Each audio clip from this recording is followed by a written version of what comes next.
नमस्कार, मैं हूं अतुल चौरसिया।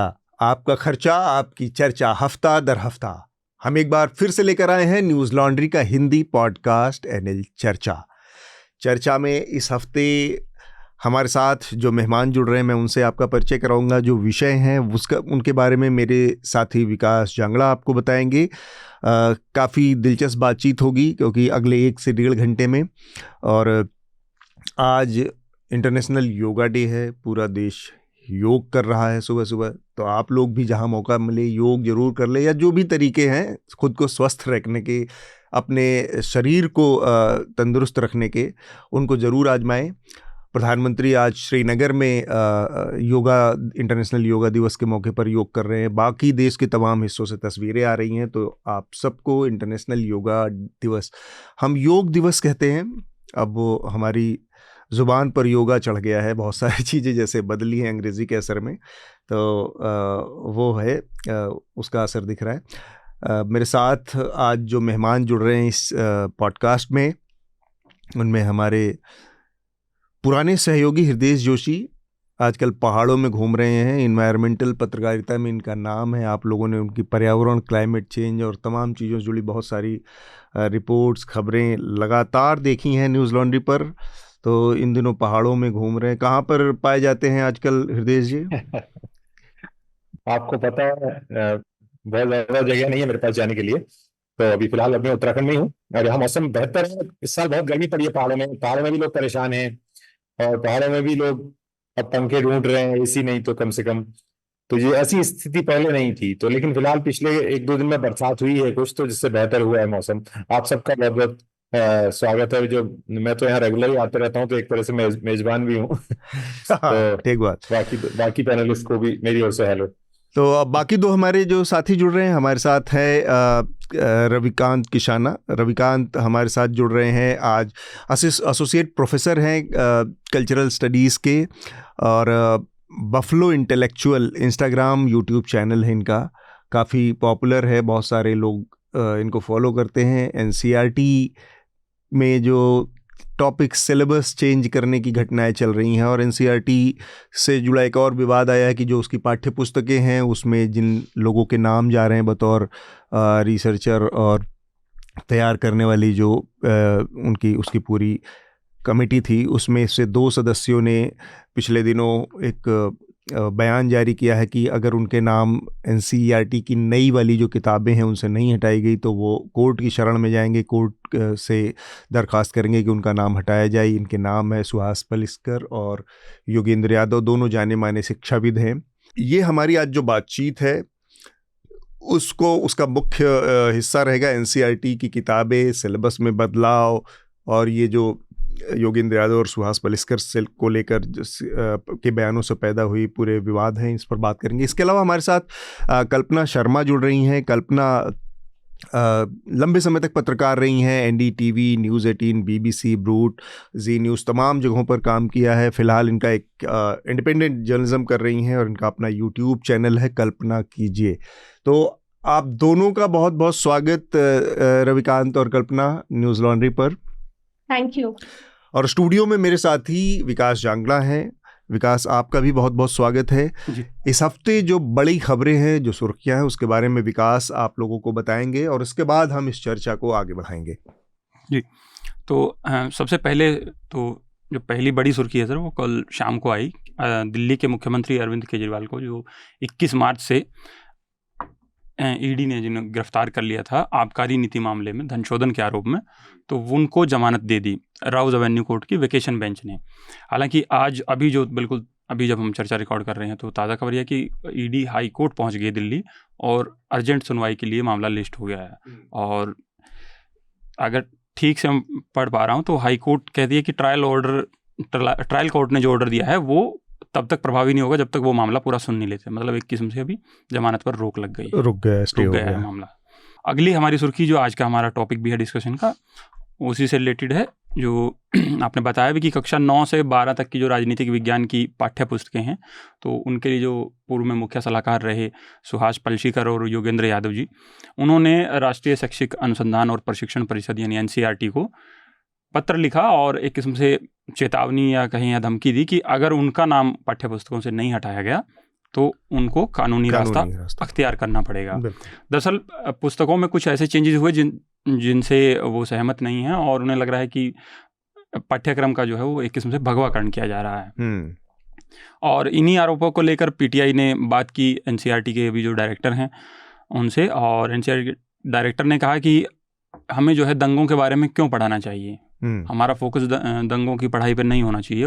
और जो आरोप हैं पाठ्यक्रम के भगवाकरण के, उन्होंने उससे भी इनकार किया। ये दिनेश प्रसाद सकलानी जो कि इस समय एनसीईआरटी डायरेक्टर हैं। और एनसीईआरटी से जुड़ी और छोटी छोटी 2-4 और चीज़ें इस हफ्ते प्रकाश में आई, जिसमें कि जैसे एक पुस्तक में 11वीं की पुस्तक का अगर हम जिक्र करें तो उसमें बताया गया कि जो वोट बैंक पॉलिटिक्स है वो माइनॉरिटी अपीजमेंट से भी जुड़ी है। और इसी तरह पिछले दिनों जब इंडिया और भारत नाम को लेकर जो विवाद हो रहा था तो एनसीईआरटी के डायरेक्टर ने कहा कि हम इसको समय समय पर बदलते रहेंगे, हम इंडिया भी यूज़ करेंगे और भारत भी जो है शब्द यूज़ करेंगे, जैसा कि संविधान में इंडिया दैट इज़ भारत। जी।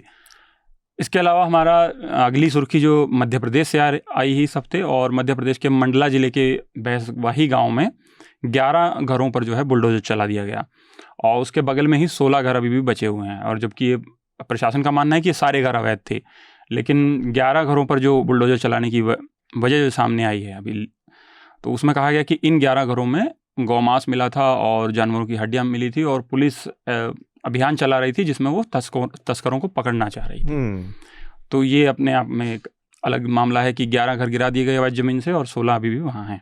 ठीक बात। इसके अलावा नीट का जो मामला है, पिछले हफ्ते जो चल रहा था उस पर तो विवाद चल ही रहा है, लेकिन इस बीच जो है नेट का पेपर हुआ, जो राष्ट्रीय पात्रता परीक्षा, तो उसकी परीक्षा का पर्चा भी लीक हो गया। और कल शिक्षा मंत्री धर्मेंद्र प्रधान ने प्रेस कॉन्फ्रेंस कर बताया कि वो डार्क वेब पर अवेलेबल था और इस वजह से उनको परीक्षा रद्द करनी पड़ी।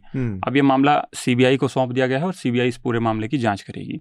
साथ ही एक कमेटी पैनल भी बनाया गया है जो इसमें एनटीए का जो ये पात्रता परीक्षा आयोजित करवाती है एजेंसी, उसका भी रोल देखेगी। इसके अलावा अगली सुर्खी हमारी फ्रांसीसी पत्रकार सेबेस्टियन फार्सिस जो हैं उनको भी भारत छोड़ने के लिए मजबूर होना पड़ा और उनका भी वर्क परमिट जो है रिन्यू नहीं किया गया। फार्सिस तीसरे ऐसे पत्रकार हैं पिछले कुछ महीनों में जिन्हें भारत छोड़ना पड़ा। हाल ही में एक, इससे पहले भी एक फ्रांसीसी पत्रकार को देश छोड़ना पड़ा था, उसके बाद एक ऑस्ट्रेलियन पत्रकार को देश छोड़ना पड़ा था, अवनी दाइस, और इसके बाद अब ये तीसरे नाम है सेबेस्टियन फार्सिस जिनको कि देश छोड़कर जाना पड़ा है।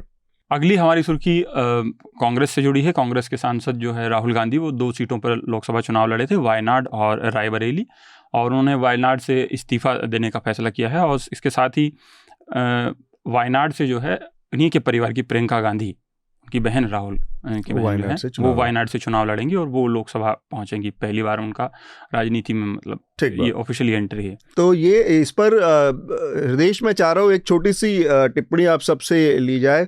एक तो गांधी परिवार से एक और व्यक्ति की सक्रिय राजनीति में, मतलब चुनावी राजनीति में, सक्रिय में राजनीति में तो काफ़ी समय से ही हैं, प्रचार कर ही रही थी प्रियंका, लेकिन चुनावी राजनीति में उतर रही हैं, तो उस लिहाज से आप इस फैसले को कैसे देखते हैं? और दूसरा, वायनाड से प्रियंका को लड़ाने के फैसले पर आपकी क्या प्रतिक्रिया है? पहली, देखिए, राहुल गांधी के लिए ये एक जरूर, क्योंकि जब उनके चुनावी रायबरेली से वहां का मतदान हो गया था वायनाड का, तो हम लगातार पता करने की कोशिश कर रहे थे। तो एक दिमाग में उनके डायलेमा था और वो वायनाड को रखना चाहते थे और उनका ये कहना था कि मैं यहां से जीतने के बाद क्या इस सीट को छोड़ूं, और इसीलिए प्रियंका गांधी को अमेठी या रायबरेली एक जगह से लाने की बात थी, ये सोचा जा रहा था। लेकिन अब क्योंकि प्रियंका गांधी ने अमेठी रायबरेली में कहीं भी चुनाव नहीं लड़ा और अमेठी वो सीट जीत चुके हैं, रायबरेली भी जीत चुके हैं, तो मुझे लगता है वो दोनों ही सीटों को रिटेन करने के साथ वायनाड को छोड़ रहे हैं। और सबसे इसमें इंपॉर्टेंट बात यह है, जो एक इंपॉर्टेंट बात है, सबसे इंपॉर्टेंट नहीं, एक इंपॉर्टेंट बात यह है कि प्रियंका गांधी के लिए कम से कम ये नहीं कहा जा सकता है, परिवारवाद का आरोप तो लगा सकते हैं, लेकिन ऐसा नहीं कहा जा सकता कि वो पैराट्रूपर हैं, काम नहीं किया है। लगातार वो चुनाव प्रचार में एक, चाहे अपनी माता के और अपने भाई के, माँ और भाई के प्रचार को ही भली कर रही हो, लेकिन वो पार्टी में सक्रिय रही है। पिछले कुछ सालों से वो महासचिव के पद पर भी हैं, यूपी का भी उन्होंने प्रभार संभाला है। तो ये नहीं है कि उनका एकदम वो आसमान से आके टपकी है। हाँ, डायनेस्टिक जो आरोप है वो तो पीछा करता रहेगा गांधी परिवार का। ठीक बात है। कल्पना? हाँ, मतलब मुझे ऐसा लगता है कि प्रियंका गांधी का तो खैर अब गेम में ज्यादा मजा आएगा। उनका आना बहुत टाइम से वेट भी किया जा रहा था, लेकिन मुझे और मजा आता अगर वो थोड़ा सा पहले और आती तो, बिकॉज आप लोग अटक गए। हाँ, क्योंकि मतलब I don't know, I am not बहुत पॉलिटिक्स को वैसे एक आम व्यक्ति की तरह मैं देखती हूँ, तो मैं चाह रही थी कि हम जैसे लोग जो प्रियंका गांधी को जब हम बड़े हो रहे थे तब वेट कर रहे थे, तब मोदी जी भी नहीं आए थे, तब प्रियंका गांधी और राहुल गांधी का बड़ा जलवा रहता था कि अरे ये आ जाएंगे और इनको आना चाहिए। लेकिन जब तक आए तब तक पार्टी थोड़ी सी ओवर हो चुकी थी मतलब तब तक मोदी जी मिल चुके थे देश को, ऐसा मुझे लगता है। तो वो वाली चीज, बट स्टिल देर आए दुरुस्त आए। मुझे लगता है कि गेम में अब मजा आएगा। अभी इस चुनाव में आया और अभी थोड़ा और आएगा जब प्रियंका गांधी एक्चुअली में चुन के अगर आती हैं तो। पार्लियामेंट में। रवि? आपने इतनी सारी न्यूज सुर्खियां पढ़ी, हम इसी पर क्यों चर्चा कर रहे हैं? Why is Priyanka Gandhi so important? It's a by election. मुझे आई थिंक ये जो एक नेहरू गांधी परिवार के ऊपर इतना जो एक फोकस किया जाता है, मुझे ऐसा कोई रोमांस या कोई नॉस्टैल्जिया नहीं है नेहरू गांधी फैमिली के लिए। आई थिंक राहुल गांधी जो उभर के आए हैं इस इलेक्शन में इज द रिजल्ट, क्योंकि उन्होंने बहुत मेहनत की है अपने आप को पूरी तरीके से एक रीडिस्कवर करने के लिए। ये उनकी मेहनत का, और उनके जो वो सड़क पर उतर के उनके अगेंस्ट कहा जाता था कि ये सड़क पर नहीं आते, ये सिर्फ ट्विटर पे रहते हैं। मतलब लोगों ने उनको इतना हरास किया, वो बेचारा आदमी 2 बार इंडिया पैदल चल लिया, साउथ से नॉर्थ, ईस्ट से वेस्ट, उसको पूरा इंडिया घुमा दिया। अब उसका रिजल्ट है ये, राइट? प्रियंका गांधी के बारे में आज से नहीं, मतलब यूपी में जब मायावती थी उस जमाने से, उसके भी पहले जमाने से लिखा जा रहा है कि वो गेम चेंजर हैं, वो आएंगी, उनमें इंदिरा गांधी की झलक दिखती है, उनको बड़े बड़े पोजीशंस दिए गए, यूपी का प्रभारी बनाया गया, बहुत कुछ किया गया। खास तो मुझे कुछ उसका एक्चुअली इफेक्ट दिखा नहीं है। जो इफेक्ट दिखा है वो जब राहुल गांधी उतर के आए हैं सड़क पे, उसका दिखा है। वो घूमी है, वो प्रचार आज से नहीं 10 साल 12 साल से कर रही है। सो आई डोंट नो, मुझे नहीं लगता कि ये कोई खास गेम चेंजर होगा। लाइक हाँ, वो ठीक है, यंग एमपी बन के आएंगी, वो अपने आप को प्रूव करे, पार्लियामेंट में आए, बात करे, देखेंगे हम क्या है। But as a strategy Congress ने ये बहुत अच्छी तरीके से मैनेज किया है कि राहुल गांधी ने वायनाड की जो सीट थी उनको भी ऐसा नहीं फील होने दिया कि वी जस्ट हमने आपका इस्तेमाल किया है। यूपी में भी अपना जो बेस बनाया है उसको भी रखा है, और प्रियंका गांधी का भी एक तरीके से एक इजी लॉन्च। अभी बाई इलेक्शन में वो इंटेंसिटी नहीं है, वो एक अलग सा एक छोटा सा होगा, तो उनको एक सॉफ्ट एंट्री पार्लियामेंट में मिल जाएगी। तो आई थिंक जो भी टीम थी जिसने ये स्ट्रैटेजी की, बहुत अच्छे तरीके से किया है। That's about it. एक चीज मैं कहना चाहूंगी, मुझे ऐड करनी थी। रविकांत ने जो कहा है प्रियंका के बारे में, सॉफ्ट लॉन्च, एक्चुअली वो जो चीज है ना, जो हम प्रियंका गांधी से बहुत अपेक्षा कर रहे थे कि वो एक तगड़ी फाइट देंगी, बाय पोल में उनका आना is like, I agree with Ravikant की वो गेम आसान करने जैसा है। थोड़ा सा मुझे ऐसा लगता है कि कॉन्फिडेंस की जरा कमी है इन दोनों के अंदर, कि एक सुरक्षित सीट से लड़ना और ये सब चीजें थोड़ा। हाँ, ठीक बात है। इसमें एक चीज़ बस मैं जोड़ना चाह रहा था, रविकांत की आखिरी बात से ही मैं उस बात को शुरू कर रहा हूँ कि कांग्रेस पार्टी ने इस मामले में जो किया, कि मुझे लग रहा है हृदय जो बात कह रहे थे कि उनको यहाँ पर लाना वायनाड से बजाय अमेठी और रायबरेली, ये पहले से डिसाइडेड था। अगर थोड़ा सा लोगों को याद हो तो बहुत आखिरी क्षण में आकर अमेठी और रायबरेली की सीटों पर उम्मीदवारों की घोषणा कांग्रेस पार्टी ने की थी। एकदम नॉमिनेशन के आखिरी दिन पर आकर ये दोनों नाम सामने आए थे कि रायबरेली से राहुल गांधी और वहाँ पर किशोरीलाल, अमेठी से किशोरीलाल। उससे पहले ये बहुत सारी चर्चाएं थी कि अमेठी से इनको प्रियंका लड़ सकती हैं और रायबरेली से ये लड़ सकते हैं, या इन दोनों सीटों में भाई बहन कहीं। पर मुझे लग रहा है कांग्रेस पार्टी के अंदर ये चर्निंग ऑलरेडी थी कि रायबरेली और वायनाड दोनों सीटें अगर राहुल जीतते हैं तो उसके बाद जो एक सीट छोड़ी जाएगी वो कौन सी सीट होगी, और दोनों में से किसी भी एक सीट को छोड़ने की स्थिति में बहुत नेगेटिव मैसेज जाएगा, क्योंकि वायनाड ने बहुत बुरे टाइम पर राहुल गांधी को संभाला है। रायबरेली वो पैतृक सीट थी कि उसको छोड़ने की स्थिति में ये होगा कि उन्होंने अपना गढ़ छोड़ दिया, और वो छोड़ने का एक और मैसेज था कि उत्तर प्रदेश में, जो कि सबसे बड़ा प्रदेश है, वहाँ पर कांग्रेस पार्टी ने अपना सब कुछ छोड़ दिया।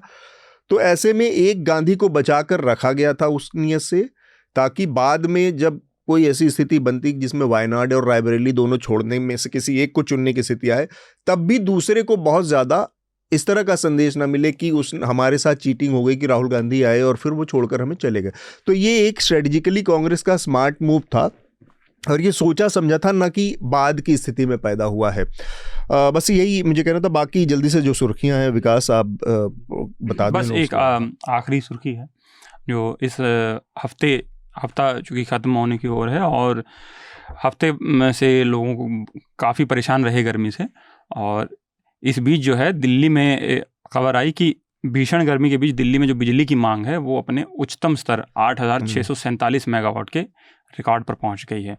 जी, तो ये इस हफ्ते की हमारी सुर्खियां थी। गर्मियों से जुड़ी एक और दिल्ली की खबर है कि यहाँ पर ऑफिशियली 20 से ज़्यादा हीट वेव से मौतें हुई हैं।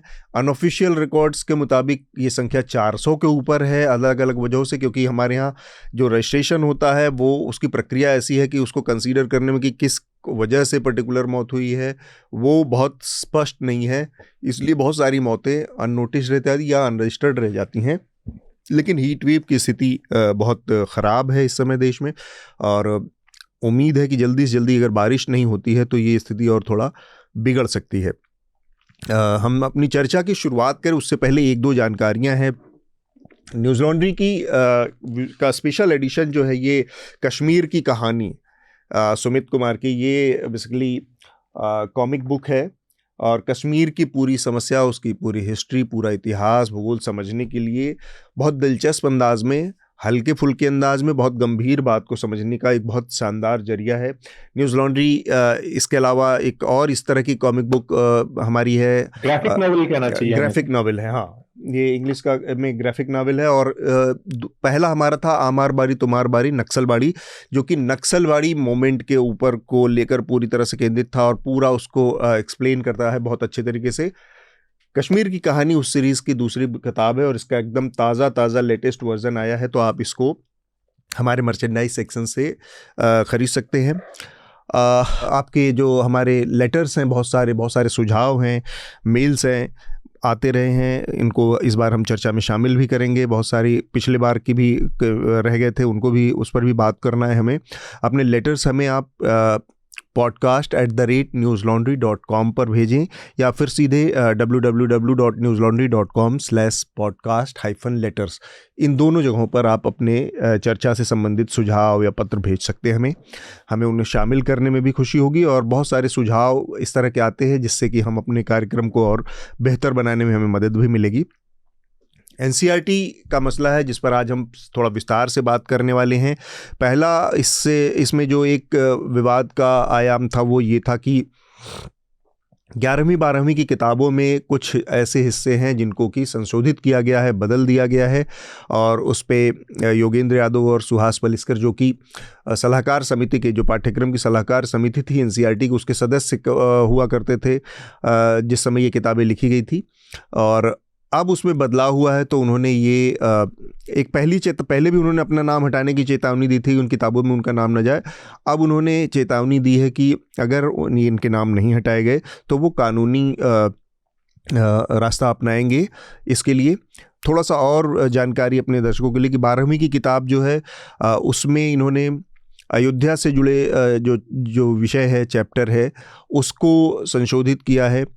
और NCERT के जो 11वीं की किताब है उसमें माइनॉरिटी अपीजमेंट से जुड़े चैप्टर को, खंड को में बदलाव किया गया है। तो ये मुख्तसर सी चीज़ें हैं जिसकी वजह से विवाद बढ़ा है। थोड़ा सा मुझे अगर इस बारे में आप हमारे श्रोताओं को बता पाएँ रविकांत, कि ये जो विवाद शुरू हुआ है जिसको योगेंद्र यादव और सुहास पलिस्कर ने काफ़ी तल्ख टिप्पणी की है, वो क्या है और उसमें किस तरह के आगे रुख लेने की संभावनाएं हैं? NCERT की जो टेक्स्ट बुक है, इसमें बदलाव का जो मुद्दा है ये नया मुद्दा नहीं है। ये रेगुलरली बहुत टाइम से होते जा रहा है, आगे भी होगा, राइट। अभी जो प्रेजेंट जिस जिस चीज की हम बात कर रहे हैं वो मुद्दा निकल के आता है क्योंकि इन्होंने पॉलिटिकल साइंस की टेक्स्ट बुक्स में एक तो जैसे आप बोल रहे थे वोट बैंक वाला एक इन्होंने चेंज किया है। दूसरा जो इन्होंने किया है कि वो बाबरी और इससे जुड़े हुए जो अयोध्या थोड़े से। बहुत तथ्य थे हम्म। उसको इन्होंने थोड़ा वाटर डाउन किया, इसको मतलब थोड़ी लैंग्वेज चेंज कर दी है। मेरे लिए पर्सनली एज अ टीचर जो ये चेंज किए गए हैं, इससे ज्यादा इस चेंज का जो इन्होंने रीजन दिया है, जो जस्टिफिकेशन दिया है, जी। उस पे चर्चा होनी चाहिए। ओके। तो इन्होंने जो एनसीईआरटी के डायरेक्टर से जब बात की कि आपने ये क्यों किया है चेंज, तो उनका कहना था कि देखिए हमारा पॉइंट है कि जो स्टूडेंट हैं, जो छात्र हैं, उनको हमें पॉजिटिव सिटीजन बनाना है। हम नहीं चाहते हैं कि वो नेगेटिव सिटीजन बने। हम्म। तो इससे स्ट्रेट मैसेज हमारे पास ये आता है, सीधा मैसेज ये आता है कि जो एनसीईआरटी के डायरेक्टर हैं उनके हिसाब से अगर आप हमारे इतिहास के या कंटेम्प्ररी टाइम के जो डिफिकल्ट चीजें हैं, जो मुश्किल सोशल इवेंट्स हैं, उनके बारे में हमें स्टूडेंट को नहीं पढ़ाना चाहिए। तो ये क्लियरली उनकी खुद की एक इंटेलेक्चुअल ट्रेनिंग के ऊपर सवाल उठाता है। उनकी ये कहता है कि बेसिकली एनसीईआरटी के जो डायरेक्टर हैं वो सोचते हैं कि अगर स्टूडेंट्स कुछ भी एक डिफिकल्ट कम्युनल कोई भी एक पॉलिटिकल चीज को अगर एंगेज करे तो वो नेगेटिव हो जाएंगे। ये एक छोटा मुद्दा नहीं है, बहुत बड़ा मुद्दा है, क्योंकि एनसीईआरटी की जो टेक्स्ट बुक है वो कोई साधारण टेक्स्ट बुक नहीं है एक्चुअली। वो सीबीएसई का करिकुलम है। इंडिया में 24,000 के ऊपर सीबीएसई स्कूल्स हैं। और सिर्फ सीबीएसई की बात नहीं है, अगर आप किसी भी स्कूल से, स्टेट बोर्ड से, कहीं से भी पढ़ के आते हैं और आप स्कूल के बाद यूनिवर्सिटी का एंट्रेंस एग्जाम देना चाहते हैं, हमारी अब यूजीसी ने उसको कॉमन यूनिवर्सिटी एंट्रेंस टेस्ट कर दिया है अंडर नेशनल टेस्टिंग एजेंसी, जिसके बारे में आपको आपको मालूम ही है, नीट और अभी नेट के जो जी। निकल के आ रहे हैं। उस कॉमन यूनिवर्सिटी एंट्रेंस एग्जाम जिसके अंदर ऑलमोस्ट 200 यूनिवर्सिटीज हैं, राइट, उनमें से किसी भी 200 यूनिवर्सिटी में अगर मुझे एडमिशन लेना है तो मुझे जो एंट्रेंस एग्जाम का जो सिलेबस है वो क्लोजली अलाइंड है एनसीईआरटी। एक्चुअली वो एनसीईआरटी का ही सिलेबस है, वही है। बट वो डायरेक्टली ऐसे नहीं बोल सकते। तो स्टेट बोर्ड वाले जो है वो इसके ऊपर मुद्दा खड़ा करेंगे, तो नहीं नहीं, वो क्लोजली अलाइंड है। तो बेसिकली एनसीईआरटी का जो आपका सिलेबस चेंज हो रहा है वो 24,000 CBSE schools plus 200 colleges universities के एडमिशन से डायरेक्टली रिलेटेड है, राइट। और इन अ वे वो आपका कोर सिलेबस बना दिया गया है। और जो कोर सिलेबस का जो डायरेक्टर है वो बोल रहा है आपको कि हम नेगेटिव सिटीजन नहीं चाहते हैं। तो क्या जो समाज में जो मुश्किल इश्यूज हैं, जो डिफिकल्टी चीजें हैं, क्या इनको हम अगर स्टूडेंट्स को पढ़ाएंगे तो वो क्या उस पे जब वो सवाल पूछेंगे, जब वो सोचेंगे इंडिपेंडेंटली, तो क्या ये नेगेटिविटी है? एनसीईआरटी का डायरेक्टर जो है वो चाहते हैं कि स्टूडेंट जो रहे वो शांत रहे, चुपचाप रहे, जैसा बोला वैसा करे, ओबीडियंट रहे, ज्यादा सवाल ना पूछे। अगर आपका अप्रोच है जिससे आप टेक्स्ट बुक लिख रहे हैं, तो आप एक इंडिपेंडेंट माइंडेड, जिसे इंग्लिश में क्रिटिकल थिंकिंग, आपका होगा ही नहीं, राइट। विच इज ये नेशनल एजुकेशन पॉलिसी का पॉइंट ही यही है। तो आप अपनी ही पॉलिसी के अगेंस्ट जा रहे हैं। जो दूसरा जो तथ्य है जो फैक्चुअली गलत है एक्चुअली, वोट बैंक पॉलिटिक्स का, उस पे ऐसा लिखा गया है कि वोट बैंक पॉलिटिक्स खराब है क्योंकि वो क्या करता है, एक पूरे समाज को एक तरीके से बंधुआ बना देता है उस वोट के लिए। अब वो समाज सिर्फ अपना वोट कलेक्टिवली दे रहा है एंड उस समाज का हम कुछ अपना अपना कोई इंडिपेंडेंट एजेंडा लेके नहीं आ सकता, क्योंकि वो उस वोट बैंक में अटका दिया गया है। ये जो एक कहना है ये तभी आपके सेंस में फिट होगा, मीनिंग में फिट होगा, अगर आप ये स्पेसिफिकली मुसलमान समाज को लेकर बात करते हैं। क्योंकि अगर हम वोट बैंक के हिसाब से देखें, इंडियन डेमोक्रेसी और पॉलिटिकल साइंस के लेंस से देखें, एक्चुअली वोट बैंक की वजह से इस हमारी डेमोक्रेसी में बहुत वाइब्रेंसी आई है। अगर आप इंडियन डेमोक्रेसी को आप कंपेयर करें पाकिस्तान की डेमोक्रेसी से, बांग्लादेश से, श्रीलंका से, हाँ, इन कंट्रीज में एक vibrant multi party democratic system तैयार नहीं हो पाया है जैसा हमारे यहाँ पर हुआ है। क्योंकि हमारे यहाँ पर 1960s तक अगर आप देखें तो कांग्रेस का एक बिल्कुल दबदबा है, that is a dominance south है। Asian model. हाँ। उसके बाद अगर आप देखें तो ये जो छोटी छोटी कम्युनिटीज हैं रीजन्स में, ये क्या करने लगे, ये अपने वोट्स को जोड़ने लगे, राइट। जिसको हम सोशल इंजीनियरिंग कहते हैं, इलेक्टोरल मैथ कहते हैं। ये एक्चुअली हमारे इंडियन डेमोक्रेसी के बहुत कोर से जुड़ा हुआ है। Caste arithmetic, communal arithmetic, different communities को आप साथ में जोड़ रहे हैं। ये आज की नहीं, ये 60s 70s 80s से एक्सपेरिमेंट शुरू हुए हैं, बिहार में, गुजरात में, यूपी में। हमने सुना है ये खाम एक गुट बनाया है, हाँ, यू नो, चौधरी चरण अजगर। सिंह ने बनाया था, लोहिया का बनाया बिल्कुल हुआ सारा। बिल्कुल बिल्कुल। सो ये तो कोर हमारी पॉलिटिक्स, आप कैसे बोल सकते हैं कि ये जो वोट बैंक पॉलिटिक्स है ये एक नेगेटिव चीज है? प्लस इसको अब दूसरे तरीके से भी देखें, अब तो मेन स्ट्रीम मीडिया भी इसके ऊपर लिखने लगी है कि अगर आप जो सवर्ण समाज को देखें, जो ब्राह्मण बनिया हाँ। समाज है, क्षत्रिय समाज है, हाँ। वो तो एक तरीके से बीजेपी का कोर वोट बैंक है। हाँ।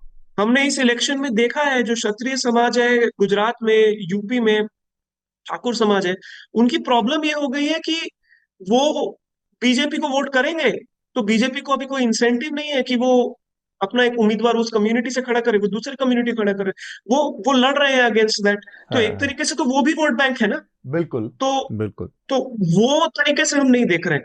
तो एक बहुत ही छोटा डेफिनेशन लिया गया है, और ये दिखाता है कि जो एनसीईआरटी के जो सिर्फ डायरेक्टर नहीं, जो टीम है जिन्होंने इसके ऊपर चर्चा की है, जिसके ऊपर विश्लेषण किया है, जिसके ऊपर लिखा है, इनकी जो जो सोच है वो एक बहुत ही narrow ideological point of view से आ रही है। ठीक बन। और मेरा ये बोलकर ये इसको रैप अप करूंगा कि एनसीईआरटी जैसे बड़े पद पे जब ऐसे एक बहुत ही छोटे नैरो तरीके से आप फोकस से देख रहे हैं, ये बहुत डेंजरस है। और इंडिया की जो एजुकेशन मिनिस्ट्री है, सिर्फ एनसीईआरटी का मुद्दा नहीं है, नेशनल टेस्टिंग एजेंसी का मुद्दा नहीं है, यूजीसी का मुद्दा नहीं है, ये सारी चीजों को आपको होलिस्टिकली देखना पड़ेगा। हम्म। कोचिंग क्लास माफिया है, स्टूडेंट सुसाइड्स हो रहे हैं, स्टूडेंट ड्रॉप आउट हो रहे हैं, फैकल्टी का हायरिंग नहीं हो रहा है, स्टैंडर्ड्स ऑफ एजुकेशन डिप हो रहे हैं, एग्जाम आप करा नहीं पा रहे हो, और एनसीईआरटी टेक्स्ट बुक चेंज कर रहे हो। हम्म। एक्चुअली हम क्या करते हैं मीडिया में, जब हम चर्चा करते हैं तो जो न्यूज ऑफ द डे है हम उसको लेकर बात करते हैं। राइट। तो कहीं ना कहीं तो इस पूरे बिग पिक्चर की जो ग्रेविटी है, कहीं ना कहीं हम उसको मिस आउट कर जाते हैं। मैं कल सुन रहा था, प्रधानमंत्री कहीं बोल रहे थे कि हमने बहुत अभूतपूर्व रिफॉर्म किए हैं एजुकेशन सेक्टर में, और न्यू एजुकेशन पॉलिसी जो आई थी उसके संदर्भ में उनका कहना था। और ये अपने आप में एक बड़ा कॉन्ट्रडिक्टरी है, एक विडंबनात्मक स्थिति है कि जब बहुत बड़े रिफॉर्म आ रहे हैं तब हमारे सामने ये स्थिति है कि 24 लाख बच्चों का भविष्य इस तरह से अटका हुआ है। नीट की परीक्षा सफल नहीं हो पाई, मतलब उसमें बहुत सारे सवाल खड़े हैं। नेट की परीक्षा कैंसिल कर दी गई है, और ये इस तरह के विवाद हैं जो कि एनसीईआरटी के किताबों में और बदलाव को लेकर है। बहुत आर्टिकुलेट तरीके से, बहुत सधे हुए शब्दों में रविकांत आपने 3-4 चीज़ों को किया। एक तो ये जो इसमें इसका मसला था कि किस तरह से रॉयट जैसी चीज़ों को बच्चों को पढ़ाने की क्या ज़रूरत है। अब बच्चे क्या पढ़ेंगे, किस तरह की चीज़ें पढ़ेंगे, उसमें सबसे बड़ा जो नुकसान है, यूनिवर्सिटी जाने का का मकसद है केवल एक डिग्री हासिल करना, एक नौकरी पाने से ज़्यादा एक क्रिटिकल थिंकिंग दिमाग तैयार करना जो सवाल करे। तो वो क्रिटिकल थिंकिंग जहाँ से आती है, उस चीज़ को, उस पूरी प्रक्रिया को इस सिलेबस के जरिए, इस बदलाव के जरिए, इस संशोधन के जरिए कुंद किया जा रहा है, जो कि मेरे ख्याल से इस बातचीत में रविकांत के उससे मैं निकाल पाया। तो ये क्रिटिकल थिंकिंग। एक लास्ट पॉइंट मैं तुरंत बोलना, जी। इसी में ऐड करना चाहता हूँ, उसके बाद मैं ये जो आपने बोला कि प्रधानमंत्री रिफॉर्म लाए हैं, रिफॉर्म लाए हैं, लेकिन रिफॉर्म कौन सा लाए हैं? आप अगर इंडिया की यूनिवर्सिटी स्ट्रक्चर को देखेंगे, आज की डेट में हमारे पास कुछ 420-30 प्राइवेट यूनिवर्सिटीज खड़ी हो गई है, और स्टेट यूनिवर्सिटी अगर आप देखें 470, तो ऑलमोस्ट 50-50 आ गया है। हाँ। आज से 10-15 साल पहले जाते हैं, प्राइवेट यूनिवर्सिटी इंडिया में 10% था जी। अभी ये बढ़ के ऑलमोस्ट 50% हो गया है। इनमें से किसी भी प्राइवेट यूनिवर्सिटी में अगर आप जाएंगे, ऑलमोस्ट 99% कास्ट बेस्ड रिजर्वेशन कोई नहीं दे रहा है। ये क्या करते हैं, नीड बेस्ड रिजर्वेशन देते हैं। राइट, और फेलोशिप देंगे, स्कॉलर, अलग अलग तरीके से नाम बोलते हैं, बट ये caste based SC ST OBC को ये नहीं देंगे। रिजर्वेशन है। तो आपने तो ये रिफॉर्म ये लाए हैं कि 50% कॉलेजेस में आपने रिजर्वेशन खत्म कर दिया खत्म है, कर दिया। Right, that's the reform. अब ये चीजें फीस दिखती नहीं है। अनरेगुलेटेड है, कोचिंग क्लास माफिया अनरेगुलेटेड है, इसीलिए एग्जाम पेपर ना लीक हो रहा है। ठीक बात। ये चीजें दिखती नहीं है कि किस तरह से इसका सोशल स्ट्रक्चर पे असर पड़ रहा है, कि बहुत सारे लोग उस शिक्षा व्यवस्था से बाहर हो जा रहे हैं, जो जिसका इशारा कर रहे हैं। हृदयेश, आप कुछ कहना चाह रहे थे? मैं सबसे पहले कि ये जो क्रिटिकल थिंकिंग वाली चीजें हैं, प्रधानमंत्री, एक होती है नीयत, आपका इंटेंट क्या है, और एक होता है कि आप कर क्या रहे हैं। आप दिखा कुछ रहे हैं कि हम नई न्यू एजुकेशन पॉलिसी ला रहे हैं, हमारी नीयत, और दूसरा अंदर की नीयत ये है कि पीछे से बैकडोर से आप सिलेबस चेंज कर रहे हैं। आप लोगों को वो इतिहास जो बहुत हालिया इतिहास है, उसमें अब उसमें बाबरी मस्जिद का जिक्र नहीं होगा, उसमें होगा कि एक डोम स्ट्रक्चर, 3 डोम स्ट्रक्चर था जिस पर राम मंदिर बना। इस तरह की चीज़ें आप करके किस तरह से उम्मीद करते हैं कि आप न्यू एजुकेशन पॉलिसी के जरिए बहुत एक क्रिटिकल थिंकिंग, बहुत साइंटिफिक टेम्परामेंट वाली नई पीढ़ी तैयार कर रहे हैं? देश, तो जैसा रविकांत ने कहा, मैं एक रिपोर्टर और ऑब्जर्वर के तौर पर उस बात को आगे बढ़ाऊंगा। जो आपने क्रिटिकल थिंकिंग की बात कही, रिपोर्टिंग करते हुए जो RTI एक्ट आया था सबसे पहले, तो उसमें जो क्रिटिकल थिंकिंग की आप बात कर रहे हैं, इससे पूर्ववर्ती सरकार और इस सरकार के कई मंत्रियों ने कैमरा ऑफ होने के बाद पत्रकारों से कहा है, और ये कोई बहुत बड़ी बात है, बहुत सारे पत्रकार आपको बता देंगे कि जो RTI लगा रहे हैं वो लोग बिजी बॉडी है। तो यानी जो RTI लगा रहे हैं उनके पास और कोई काम नहीं है करने को, यही काम कर रहे हैं। जबकि हमने देखा है कि इस देश में बहुत सारे बड़े बड़े जो समस्याओं का समाधान हुआ है, जिनमें से बहुत सारे समाधान जो हुए हैं वो RTI जैसे कानूनों की वजह से, प्रोग्रेसिव कानूनों की वजह से हुआ है। प्रधानमंत्री ने पिछले 10 साल में कोई प्रेस कॉन्फ्रेंस नहीं की है। अगर वो प्रेस कॉन्फ्रेंस करें, मैं काल्पनिक स्थिति की बात कर रहा हूं, तो उनके साथ में सकलानी साहब को बिठाना चाहूंगा और हम उनसे सवाल पूछेंगे कि ठीक है, बच्चों को जो निगेटिविटी वाली चीजें कोट एंड कोट अगर नहीं पढ़ाई जाने चाहिए, तो क्या हम 1987 के हाशिमपुरा दंगों को हटा सकते हैं बातचीत से, जिसमें 75 मुसलमानों को बहुत ठंडे कोल्ड ब्लड में मार दिया गया था पुलिस के द्वारा? क्या हम 1984 के दंगों को सिलेबस से हटाने की बात करेंगे, जिसमें 3000 सिखों को एक तरह से state provided over that programme, क्या हम उसको हटाने की बात करेंगे? क्या सरकार उससे सहमत है जो बार बार उस बात को उठाती है? तो क्या सरकार जो अभी NCERT के सिलेबस के लिए इस तरह की भी दखल देगी कि क्योंकि निगेटिविटी आती है और इस वक्त काफी सिख समुदाय को लेकर बातें कही जाती है, तो हम उसको भी हटा देते हैं? क्या हम 1920 के आसपास अगर चले जाएं, 20वीं शताब्दी की शुरुआत में मोकलांग में जो दंगे हुए थे केरला में, जिसको लेकर बहुत पॉलिटिकल हीट होती है, और मैं अपने यंग जो इसमें व्यूअर्स या लिसनर्स हैं उनसे कहूंगा कि उनके बारे में पढ़ें। क्या हम उस पर बात करना बंद कर दें? क्या हम शाहबानों के बारे में बात करना बंद कर दें? वो भी एक निगेटिविटी का मुद्दा है। क्या हम इस बारे में बात करना बंद कर दें कि ईरान के बैन लगाने से पहले हमने सलमान रुश्दी की बुक पर यहाँ बैन लगाया था, जो कि एक बहुत बड़ा मैं समझता हूँ इंटेलेक्चुअल जिसकी बात कर रहे थे, रिचनेस की बात जो रविकांत कर रहे थे, बहुत बड़ा एक हमारे ऊपर ब्लॉट है। तो इन सारी चीजों को अगर हम सोचेंगे तो दुखती रगें हर किसी पॉलिटिकल पार्टी को में है, और उनका आपस में खिलवाड़ बहुत खतरनाक हो सकता है। ये सरकार को समझना चाहिए, और इसकी कीमत अगर बच्चों को चुकानी पड़ती है, जो हमारा जो ह्यूमन रिसोर्स तैयार करते हैं, इंटेलेक्चुअल रिसोर्स तैयार करते हैं आने वाले दिनों में, तो इससे बड़ी बात नहीं है। अब मैं आखिरी बात कहना चाहता हूं इसमें, पत्रकार के तौर पर जब हम बात करते हैं NCERT के लोगों में, तो आज NCERT में एक तो हमको बाहर से ऊपर से जो दिखाई दे रहा है वो चीज है, लेकिन NCERT के भीतर भी बहुत कुछ सड़ रहा है।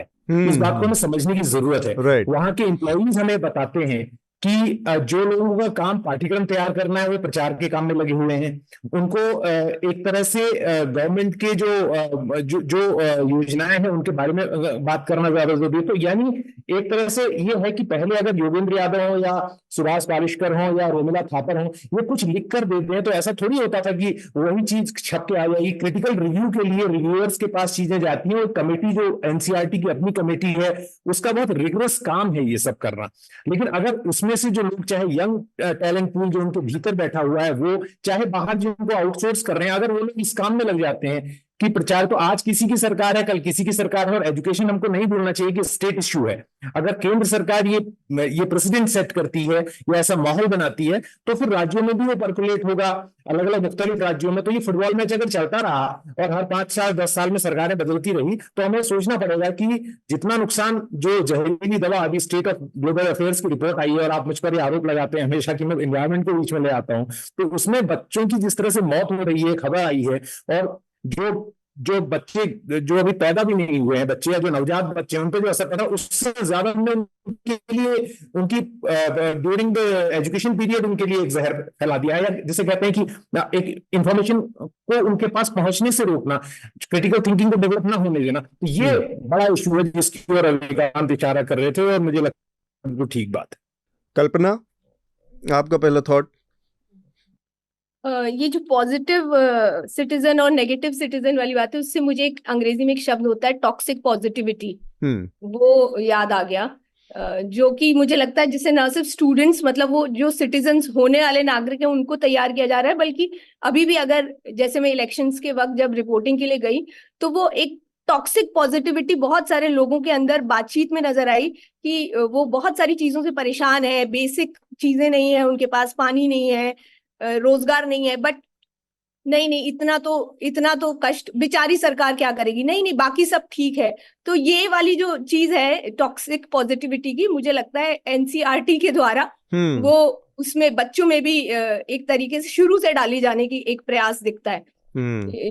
सो इट्स क्वाइट एविडेंट, जब आप रिपोर्टिंग पे जाते हैं और लोगों से बात करते हैं, तो काफी दया नहीं आती आपको हंसी आती है कि ठीक है, फिर जब सब कुछ ठीक है तो फिर ठीक ही है। तो एनसीईआरटी की किताबों को लेकर जो पूरा उसमें किताबों में बदलाव को लेकर एक चीज़ मेरे समझ में आती है, और विकास आप अपना रुख रख सकते हैं, और रविकांत से भी मैं जानना चाहूँगा। एक तो इसमें बहुत साधारण सी, बहुत लेमैन एक नज़रिया हो सकता है कि आपने बतौर सलाहकार योगेंद्र यादव, सुहास पलिस्कर, XYZ किसी ने भी एक किताब लिखी थी, वो किताब उनके नाम से छप रही थी। अब आपने यूनिलैटरली उस किताब में कुछ अंतर कर दिया, कुछ बदलाव कर दिया, अच्छा बुरा वो बात की बात है। तो टेक्निकली वो किताब उनकी किताब नहीं रही, उस सलाहकार मंडल की किताब नहीं रही, क्योंकि उसमें उनकी सहमति नहीं है। तो फिर उनके नाम का इस्तेमाल करने की जिद का क्या औचित्य है? क्योंकि ये काफ़ी पहले, एक साल पहले भी ये बात आ चुकी है, और उन्होंने अपनी वो राय रख चुके हैं, ये लोग नाम हटाने की बात कर चुके हैं। तब उनके नाम, तो जाहिर सी बात है कि एक कहीं क्रेडिबिलिटी का भी संकट है कि आप वहाँ पर बैठकर कुछ लोगों की क्रेडिबिलिटी का इस्तेमाल करना चाहते हैं उस किताब में कि इसको तैयार उन लोगों ने किया है, तो वो हटाने के लिए क्यों राजी नहीं है आप?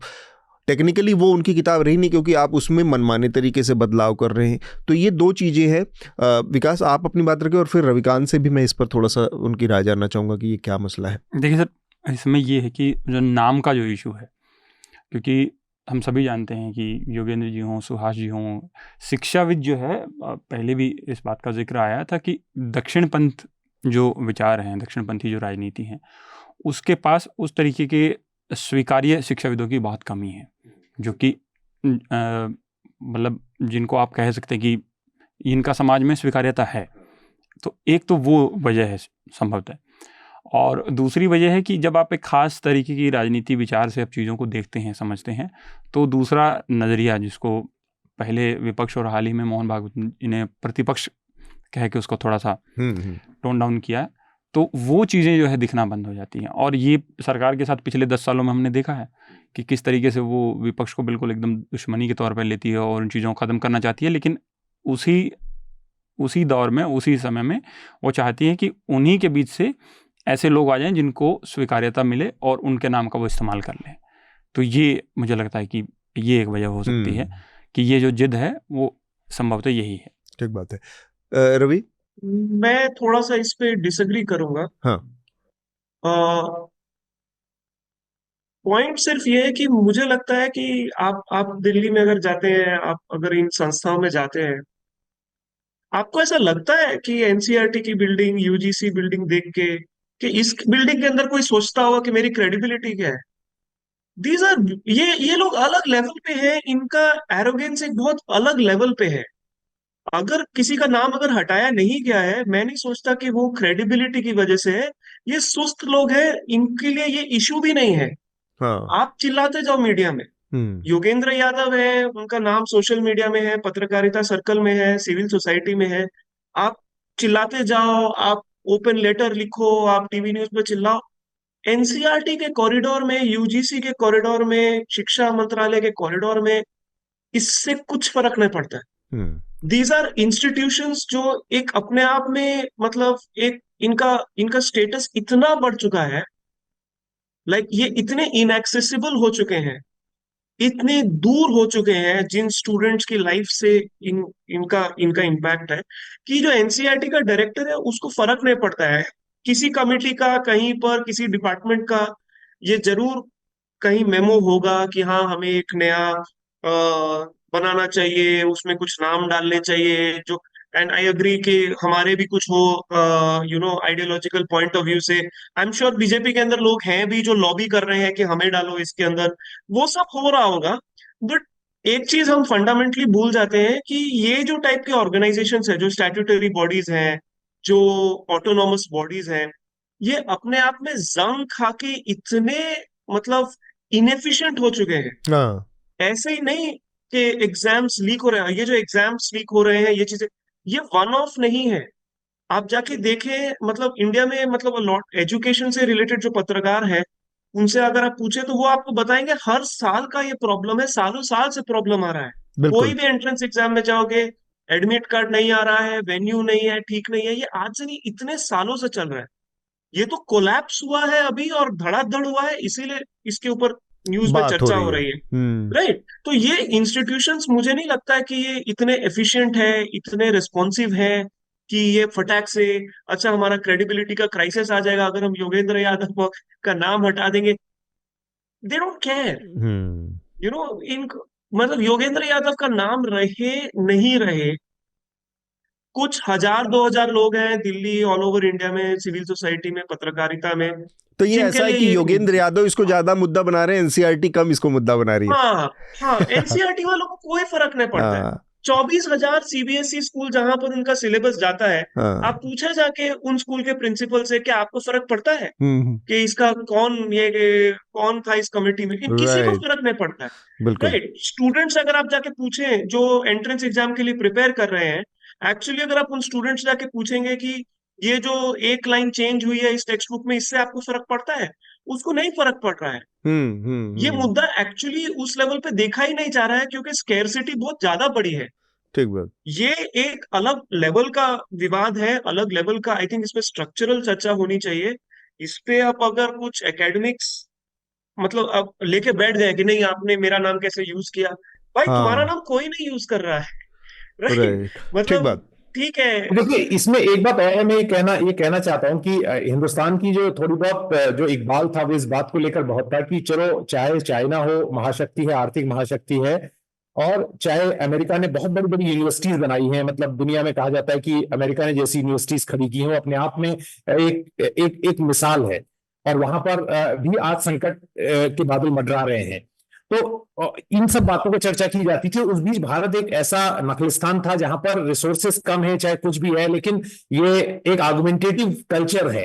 हाँ। अब वो खत्म हो रहा है। तो लेकिन आप देखिए, अब आपके चारों ओर जो धुंध छाई हुई है, इंफॉर्मेशन जहां से आपको आती है, वो सारी इंफॉर्मेशन जो हम ग्रहण कर रहे हैं, वो जिस तरह से लोग बोल रहे हैं, उसमें केंद्रीय मंत्री भी शामिल हैं, जो बात की अभी मेरे पैनलिस्ट इशारा कर रहे थे कि जब मंत्री जिस तरह के बयान देते हैं खड़े होके सार्वजनिक प्लेटफॉर्म्स में, तो इवन मैं प्रधानमंत्री का भी जिक्र करूंगा कि उनके भी जिस तरह के बयान रहे हैं, तो अब साइंस तो आपकी, एक मैंने टी शर्ट देखी थी और मुझे लगता है कोई अगर मैं कहीं फिर मिले तो मैं उसे लूं या बनाऊं, उसमें लिखा था science doesn't give a shit to what you believe. विश्वास नहीं करता साइंस, इस आधार पे नहीं चलता कि आपकी पसंद नापसंद क्या है। उसके जो नियम है वो सार्वभौमिक हैं और वो शाश्वत हैं। तो और वो एक बदलती हुई जीवंत चीज भी है, दोनों चीजें एक साथ हैं। लेकिन आप कुछ भी कह के निकल जाते हो ये जानते हुए कि साइंस की कसौटी में, विज्ञान की कसौटी में खरे नहीं उतरेंगे। तो क्रेडिबिलिटी का मुद्दा वास्तव में बहुत पीछे छूट गया है। बल्कि असल बात तो ये हो रही है, आपकी बात आ रही है, असल बात तो ये हो रही है कि आज जो एक डॉक्यूमेंट्री भी आई थी, मैं उसका नाम भी बताऊंगा, नेटफ्लिक्स पर आई थी पहले, जिसमें ये कहा था कि झूठ बहुत ज्यादा बिकता है। तो आप क्या बोलते हैं वो ज्यादा बिक रहा है। और अनफॉर्चुनेटली जो स्ट्रक्चर्ड जो एजुकेशन करिकुलम है उसको बनाने वाले लोगों ने इस बात को मतलब बड़ी देख ली। आपने जो बात कही वो आज सुबह सुबह जब इंटरनेशनल योगा डे है और मैं वॉक के लिए जाता हूँ सुबह पार्क में, मेरे सामने ऐसा साक्षात रूप में अवतरित हुआ कि मैं सोच रहा था कि इसका जिक्र मैं कहीं करूंगा, और अचानक से आपने कह दिया कि लोग झूठ बोल के निकल जाते हैं और बड़े ऊपर बहुत ऊंचे ऊंचे पदों से बोल देते हैं और उसके बाद बहुत सारे लोग उसको मानते हैं। हुआ क्या, आज इंटरनेशनल योगा डे के चक्कर में बहुत सारे लोग इकट्ठा थे पार्क में जहाँ हम लोग सुबह की वॉक के लिए जाते हैं। और दिल्ली में आज थोड़ा सा मौसम डाउन लग रहा है क्योंकि बदरी हल्की सी छाई हुई है, बादल, मतलब ऐसा नहीं कि बारिश का मौसम है लेकिन बदली छाई हुई है, तो धूप नहीं है। तो वहाँ पर एक जो शख्स थे जो ऑर्गेनाइज कर रहे थे, वो राष्ट्रीय स्वयंसेवक संघ के उस क्षेत्र के कार्यकर्ता हैं, उन्होंने जो लोगों को उस भरी भीड़ में और जिस दुस्साहस के साथ उन्होंने कहा, मैं देख के अवाक रह गया सुन के। उन्होंने कहा कि देखिए मोदी जी गए हैं श्रीनगर और इस वजह से आज देखिए दिल्ली में भी वहाँ से थोड़ी बदलाव आया और दिल्ली का भी मौसम ठंडा हो गया ताकि सारे लोग पूरे देश में योगा आसानी से कर सकें। और इस बात पर कोई पलटकर कोई उस तरह का कोई तार्किक उत्तर देने वाला, जवाब देने वाला व्यक्ति उसमें नहीं था। सब लोग उसको उसी तरह से बहुत प्रेम भाव से एक्सेप्ट करने की मुद्रा में थे। तो ये चीज़ जो आप कह रहे थे वो लगभग हर दिन हमारे दैनंदिन जीवन का हिस्सा बनती जा रही है। मैं इसके दूसरे हिस्से पर आता हूँ। मेरे साथ हमारे सहयोगी प्रतीक गोयल भी जुड़ गए हैं जो कि अगला जो विषय है उस पर बात करेंगे, लेकिन अभी थोड़ा सा इसमें और कुछ चीज़ें हैं जिस पर मुझे बात करनी है। NCERT की किताबों से जुड़ा मसला और वो जो अपीजमेंट वाली बात हुई और जिस तरह से इस किताब में चीज को रखा गया है कि वोट बैंक की पॉलिटिक्स जो है इंडिया में वो माइनॉरिटी अपीजमेंट से जुड़ी हुई, ये बात कही जा रही है। अब थोड़ा सा इशारा रवि ने किया था, मैं उसको थोड़ा और एक्सप्लेन कर देता हूं। CSDS की 2024 की जो लोकसभा चुनाव हुए उसके बाद की जो रिपोर्ट आई है, ये बहुत बड़ा एक तरह का आप कहें कि मिथ्या है, फेकरी है कि आप ये कहें कि किसी पर्टिकुलर कास्ट या किसी धर्म से जुड़ा हुआ है। जो CSDS की ताज़ा रिपोर्ट है उसके मुताबिक जो हिंदुस्तान का अपर क्लास है, खासकर नॉर्थ इंडिया में सवर्ण जो है, ब्राह्मण, क्षत्रिय और बाकी जो आप उसमें बनिया भी जोड़ सकते हैं और तमाम बड़ी जातियां, भूमिहार, इन सब का 79% हिस्सा वो बीजेपी के साथ है गया इस बार के चुनाव में, जबकि बीजेपी का एक बड़ा डाउनस्लाइड हुआ तब। और पिछले चुनाव के मुद्दे लिहाज से देखें, जो 2019 का लोकसभा चुनाव था, तब ये 75% था। तो ये बढ़ा है, यानी कि एक पार्टी है जो एक इस देश में सवर्ण जो पूरा तबका है उसका अपीजमेंट इस स्तर तक करती है कि बिना किसी बहुत ज़्यादा बातचीत के, बहुत ज़्यादा कंसल्टेंसी, सलाह मशवरे के, EWS का आरक्षण सीधा ले आती है इस देश में और उसको अपीजमेंट नहीं कहा जाता, ना ही उस अपर क्लास को वोट बैंक कहा जाता है। वोट बैंक कई मामलों में कई नज़रिए से, चाहे आप डेमोक्रेसी कहें, आप मतदाता कहें, उस सब को डिमीन करने वाली या उसको नीचा दिखाने वाला एक टर्म बन गया है इस देश में। और सबसे बड़ा जो वोट बैंक आज की तारीख में बहुत सॉलिड जिसको कहा जा सकता है वो अपर क्लास वोट बैंक है, जो कि पूरी तरह से बीजेपी के साथ है। और उसको बहुत अपीजमेंट पॉलिसी और फायदे के नज़रिए से देखा जाए तो उसके अपीजमेंट का बहुत बड़ा वो EWS का आरक्षण है। इन चीज़ों पर बात नहीं होती और उसकी एक बड़ी वजह है क्योंकि हमारा पूरा का पूरा जो स्ट्रक्चर है, खासकर मीडिया का स्ट्रक्चर, जो इस तरह की टर्मिनोलॉजी को क्वाइन करता है, जो इस तरह के शब्दकोश पैदा करता है, वो बहुत ज़्यादा डोमिनेटेड है इस अपर क्लास के जरिए, जो कुछ चीज़ों को कुछ चीज़ों से जोड़े रखता है इस अपीजमेंट वाली पॉलिटिक्स पे। कल्पना और रविकांत, आप लोगों की राय मैं जानना चाहूँगा और साथ में हृदयेश की भी, फिर विकास के पास आएंगे। हाँ, मैं रविकांत जी से को बताना चाह रही थी कि मैंने CBSE की किताबें मैं आजकल पढ़ रही हूँ, NCERT की, सॉरी, डाउनलोड करके, और जो आप कह रहे हैं सिविक्स और सोशल साइंस की भी पढ़ रही हूँ क्योंकि मैं जानना भी चाह रही थी वो रैशनलाइजेशन ऑफ सिलेबस जो हुआ है। और मुझे ऐसा लगता है कि एक्चुअली उसकी भाषा जो है वो इतनी, उसमें जो खामी है वो कोई स्टूडेंट निकाल नहीं सकता जब तक कि उसको एज अ पेरेंट मैं उसको पढ़ूं और उसको समझा सकूं कि इसमें मिसिंग है। वो इतने इस तरीके से ड्राफ्ट किया गया है, मतलब मैंने ऑनलाइन ही पढ़ी है सारी और अभी भी पढ़ रही हूँ। वो बहुत ही, उसकी लैंग्वेज, जस्ट एन ऑब्जर्वेशन कि उसकी लैंग्वेज बहुत ही प्रॉपरली ड्राफ्ट की गई है कि उसकी चालाकियां समझ में नहीं आ पाएंगी। नहीं, ये सही है। और जो एक्चुअली स्पीकिंग, अगर आप पॉलिटिकल चर्चा से थोड़ा बाहर निकलते हैं, I think as a teacher मैं फिर से बोलूंगा कि सबसे बड़ा जो एजुकेशन के लिए जो एक नेगेटिव हो रहा है इंडिया में, कि इसको बार बार पॉलिटिक्स से जोड़ा जा रहा है। चाहे एक चीज आप समझ लें, इंडिया का जो एजुकेशन, जो शिक्षा प्रणाली है, जो शिक्षा की पॉलिसी है, राइट, अगर आप इसको देखें, बीजेपी और कांग्रेस, मनमोहन सिंह की यूपीए गवर्नमेंट और बीजेपी की जो एनडीए गवर्नमेंट है, इसमें कोई खास फर्क नहीं है। हाँ। एक पिछले 25 सालों में एक बहुत मेजर तरीके से शिक्षा का निजीकरण किया गया है, और ये एक अच्छी बात नहीं रही। आप जो बोल रहे हैं, समाज के जो पिछड़े तबके हैं, उसको धीरे धीरे एजुकेशन के जो प्रीमियम लेयर है उससे बाहर निकाला जाता है, राइट। तो आप अगर आप देखें, आप गौर से देखें, आप पिछले, आप एक बात सोचे जरा, इस पे गौर करें। 2005-6 में ओबीसी आरक्षण आता है शिक्षा में, ठीक है। 2008-9 से जिंदल, अशोका, ये यूनिवर्सिटी क्यों खुलने लगी?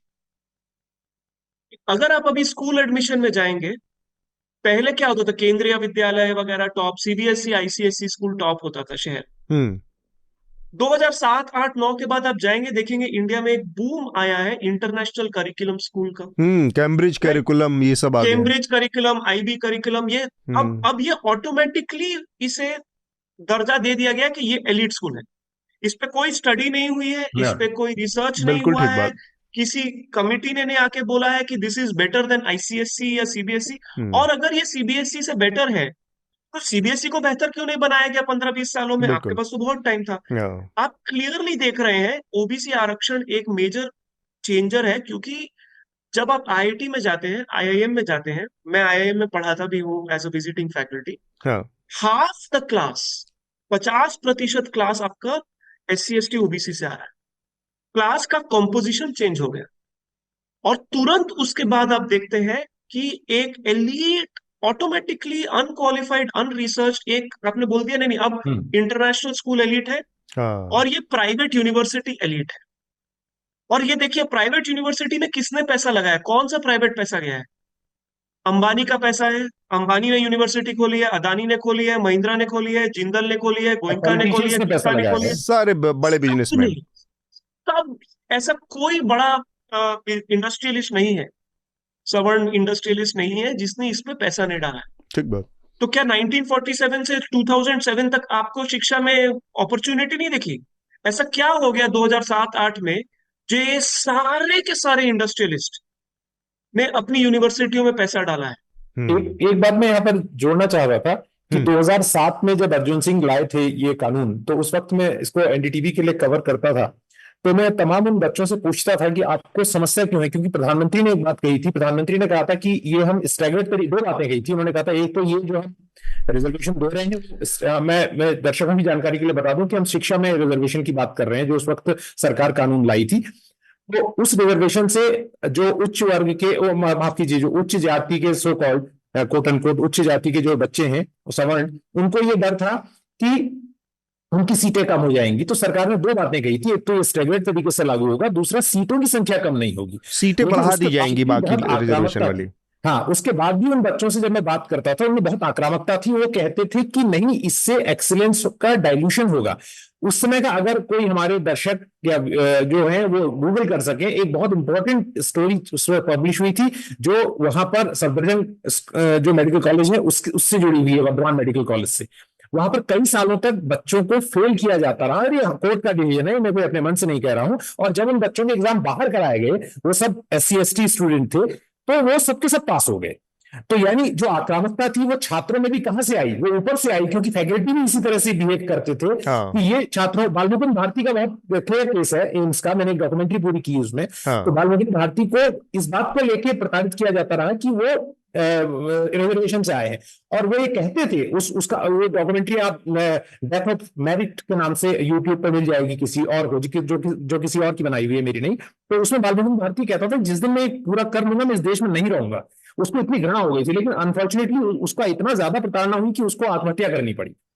तो ये जो चीजें हैं ये वो लोग नहीं समझते हैं जो आरक्षण को केवल पैसे के लेंस से, आर्थिक लेंस से देखते हैं। आरक्षण एक सामाजिक बराबरी दिलाने की, ताकत दिलाने की चीज है, जिसको हम बढ़ाने से समाज में कटुता और समाज में आक्रामकता कम होगी और ह्यूमन रिसोर्स का बेहतर इस्तेमाल होगा। ये चीज नहीं बताई जाती हमारे स्टूडेंट्स को, क्योंकि माहौल ऐसा बनता जा रहा है कि ठीक बात। जिसके पास पैसा है वो भले ही किसी जगह जाके पढ़ लिख के कुछ कर ले, उसको मेरिट को कमजोर नहीं माना जाता।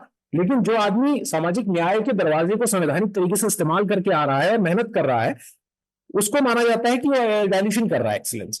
ठीक बात है। सर मैं तो सीधी बात बता रहा हूँ, मैं प्राइवेट यूनिवर्सिटीज में पढ़ाता हूँ, ठीक है। इससे ज्यादा पैम्पर्ड अनमेरिटोरियस स्टूडेंट नहीं है। हम्म, उसके पेरेंट्स भी पढ़े लिखे हैं, बाप दादा भी पढ़े लिखे थे, इंटरजेनरेशनल वेल्थ भी है। आप अगर बीए डिग्री के लिए 30 लाख रुपए दे रहे हैं तो आपके पास इंटरजेनरेशनल वेल्थ है, राइट। ठीक बात। जब यही बच्चा फॉरेन जाना चाहता है तो उसके माँ बाप 5-10 लाख रुपए कंसल्टेंट को दे रहे हैं, कंसल्टेंट उसका एसओपी लिख रहा है और वो फॉरेन यूनिवर्सिटी जा रहा है। ये बहुत पब्लिक है, these business models are very public. Hmm, उस सिस्टम में SC ST OBC का जो फर्स्ट जनरेशन लर्नर है, जो जिला परिषद स्कूल से पढ़ के आया है, छोटे शहर से पढ़ के आया है, छोटे स्कूल कॉलेज से पढ़ के आया है, वो नहीं घुस सकता है। हम्म, उसके लिए जो थोड़ी बहुत प्रावधान है, नेशनल ओवरसीज स्कॉलरशिप है, महाराष्ट्र गवर्नमेंट की स्कॉलरशिप है, राजस्थान गवर्नमेंट की स्कॉलरशिप है, आप देखिए इनमें भी पॉलिसी चेंजेस की जा रही है, हम्म, राइट।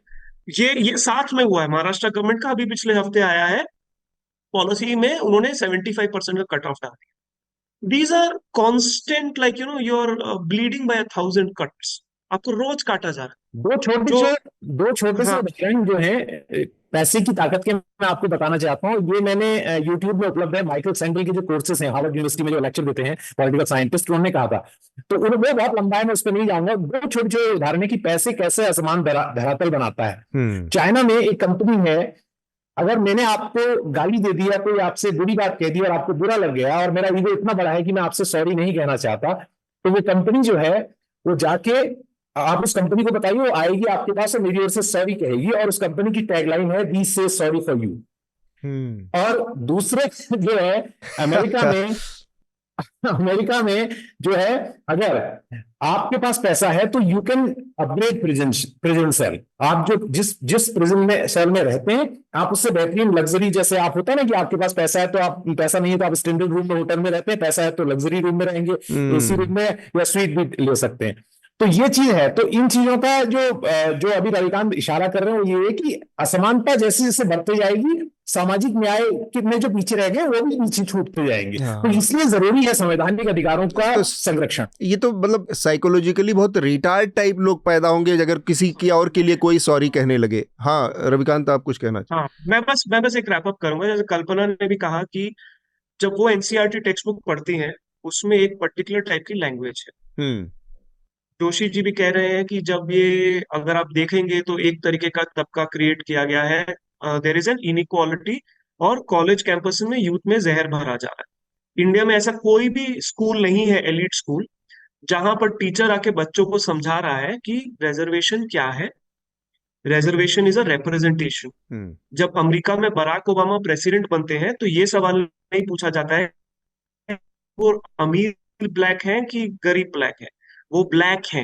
पहले वो आए तो सही, फिर बाद में हम देखेंगे कि वो कहाँ के है, नहीं है, वॉटेवर, राइट। यहाँ रिप्रेजेंटेशन ही नहीं है, राइट। ऐसा कोई समझाता नहीं है। अब ये जो माहौल है, ये जो सिस्टम है, ये जो प्रणाली है, ये जो प्राइवेट यूनिवर्सिटी आई है, ये जो IB स्कूल आया है, और ये सब जो हो रहा है, ये ऑटोमेटिकली नहीं हो रहा। अब योगेंद्र यादव जी हैं, सुहास पलिक, इन्हीं के दोस्त लोग हैं जो अशोका यूनिवर्सिटी में जाते हैं। मैं ज्यादा नहीं कहना चाहूंगा, आप जाके चेक करें कि अशोका के फैकल्टी कौन है, राइट। कौन कौन सा तबका ऐसा है जो अशोका यूनिवर्सिटी में जाकर, या सोनी, मैं अशोका का नाम ऐसे नहीं लेना चाहता, बट लाइक इस टाइप की जो एलिट यूनिवर्सिटी है जहां पर 30 लाख 40 लाख रुपए का BA दे रहे हैं, वहां जाकर क्रिटिकल स्टडीज पढ़ाने वाला कौन सा फैकल्टी तबका है, आप जाके देखें।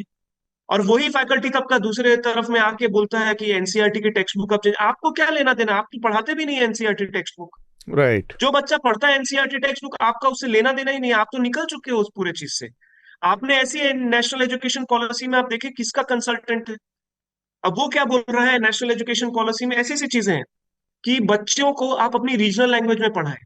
हाँ तो तेलंगाना में जैसे मैं अभी हूँ, आप यहाँ पर उनको इकोनॉमिक्स तेलुगु में पढ़ाए, नहीं तो उनको इंग्लिश में सीख के फिर इंग्लिश में इकोनॉमिक्स सीखेंगे तो डिफिकल्ट होगा। तेलुगु में सीखेंगे तो अच्छी बात है। आप नौकरी दोगे तेलुगु वाले इकोनॉमिस्ट को? एग्जैक्टली बाद वाले इसके और वो, सेकंड एंड की हाँ, बात नहीं हो रही है कि उसके बाद नौकरी कहाँ मिलेगी इसको। नौकरी नहीं दोगे, नौकरी तो इंग्लिश में दी जाती है। आपका हिंदी पॉडकास्ट है, आप तो ये सबसे ज्यादा जानते होंगे। आप जाइए, आपका जब तक स्मूथ इंग्लिश नहीं है तो नौकरी नहीं देगी। तो ये तो रियलिटीज हैं, राइट? तो जो जो एनसीईआरटी का डायरेक्टर है, जो बीजेपी है, जो एजुकेशन मिनिस्ट्री, उनकी तो आइडियोलॉजिकल इश्यूज हमें पता है। जो ऑपोजिशन है, जो इसके अगेंस्ट क्रिटिकल है, मतलब वो खुद भी कितना एक अपने एक बबल में रह रहा है, उसे कोई आइडिया नहीं है, और लाखों लोगों की जिंदगी के साथ ये चल रहा है। विकास, आखिरी कमेंट आपका, फिर हम अगले विषय पर जाएंगे। हाँ मैं जहाँ से कल्पना जी ने शुरू किया था वहाँ से शुरू करता हूँ कि मैंने अभी देखा थोड़ा सा वो बुक जिसका जिक्र हो रहा था, अयोध्या वाले पूरे वगैरह, और उसकी बाकी लैंग्वेज भी देखी, तो उसमें बार बार जो पॉलिटिकली कुछ खास शब्द इस्तेमाल होते हैं, अखंड भारत है ना, और लोकतंत्र की रक्षा और इस तरीके की, तो वो एक इनका कहना सही है कल्पना जी का कि बहुत ही महीन तरीके से वो ड्राफ्ट की गई है लैंग्वेज। उसको पढ़ेंगे आप तो आपको शुरुआत में ऐसा नहीं लगेगा कि कुछ भी गलत है, लेकिन जो बच्चा है उसके बाद जब वो जाएगा, और क्योंकि ये शब्द डे टू डे राजनीति में इस्तेमाल होंगे, बाद में और सारी चीज़ें होंगी, हम इनके कुछ और मायनों में समझते हैं, लेकिन बच्चा जब बड़ा होगा और उसने चीज़ें पढ़ी हैं और फिर वो राजनीति में इस्तेमाल होता देखेगा, तो वो उनसे निश्चित तौर पर अलग तरीके की मैसेजिंग उसको और जाएगी। वो बच्चे को, मतलब बच्चा जिस उम्र में है वहां पर उसको जब वो फ्लो में पढ़ रहा है कि 3 डोम का एक स्ट्रक्चर था जिसकी वजह से विवाद हुआ और फिर उसको हटाकर वहां पर बाबरी मस्जिद और सुप्रीम कोर्ट ने इसमें योगदान दिया, तो आपने बीच से इतनी सारी लेयर्स को गायब कर दिया कि वो उसका अपना दिमाग नहीं, उसको तो टीचर समझाता है, उसको तो वो बुक समझाती है, उसका वो जो शब्दावली है वो समझाती है कि भाई असल में क्या चीजें थी।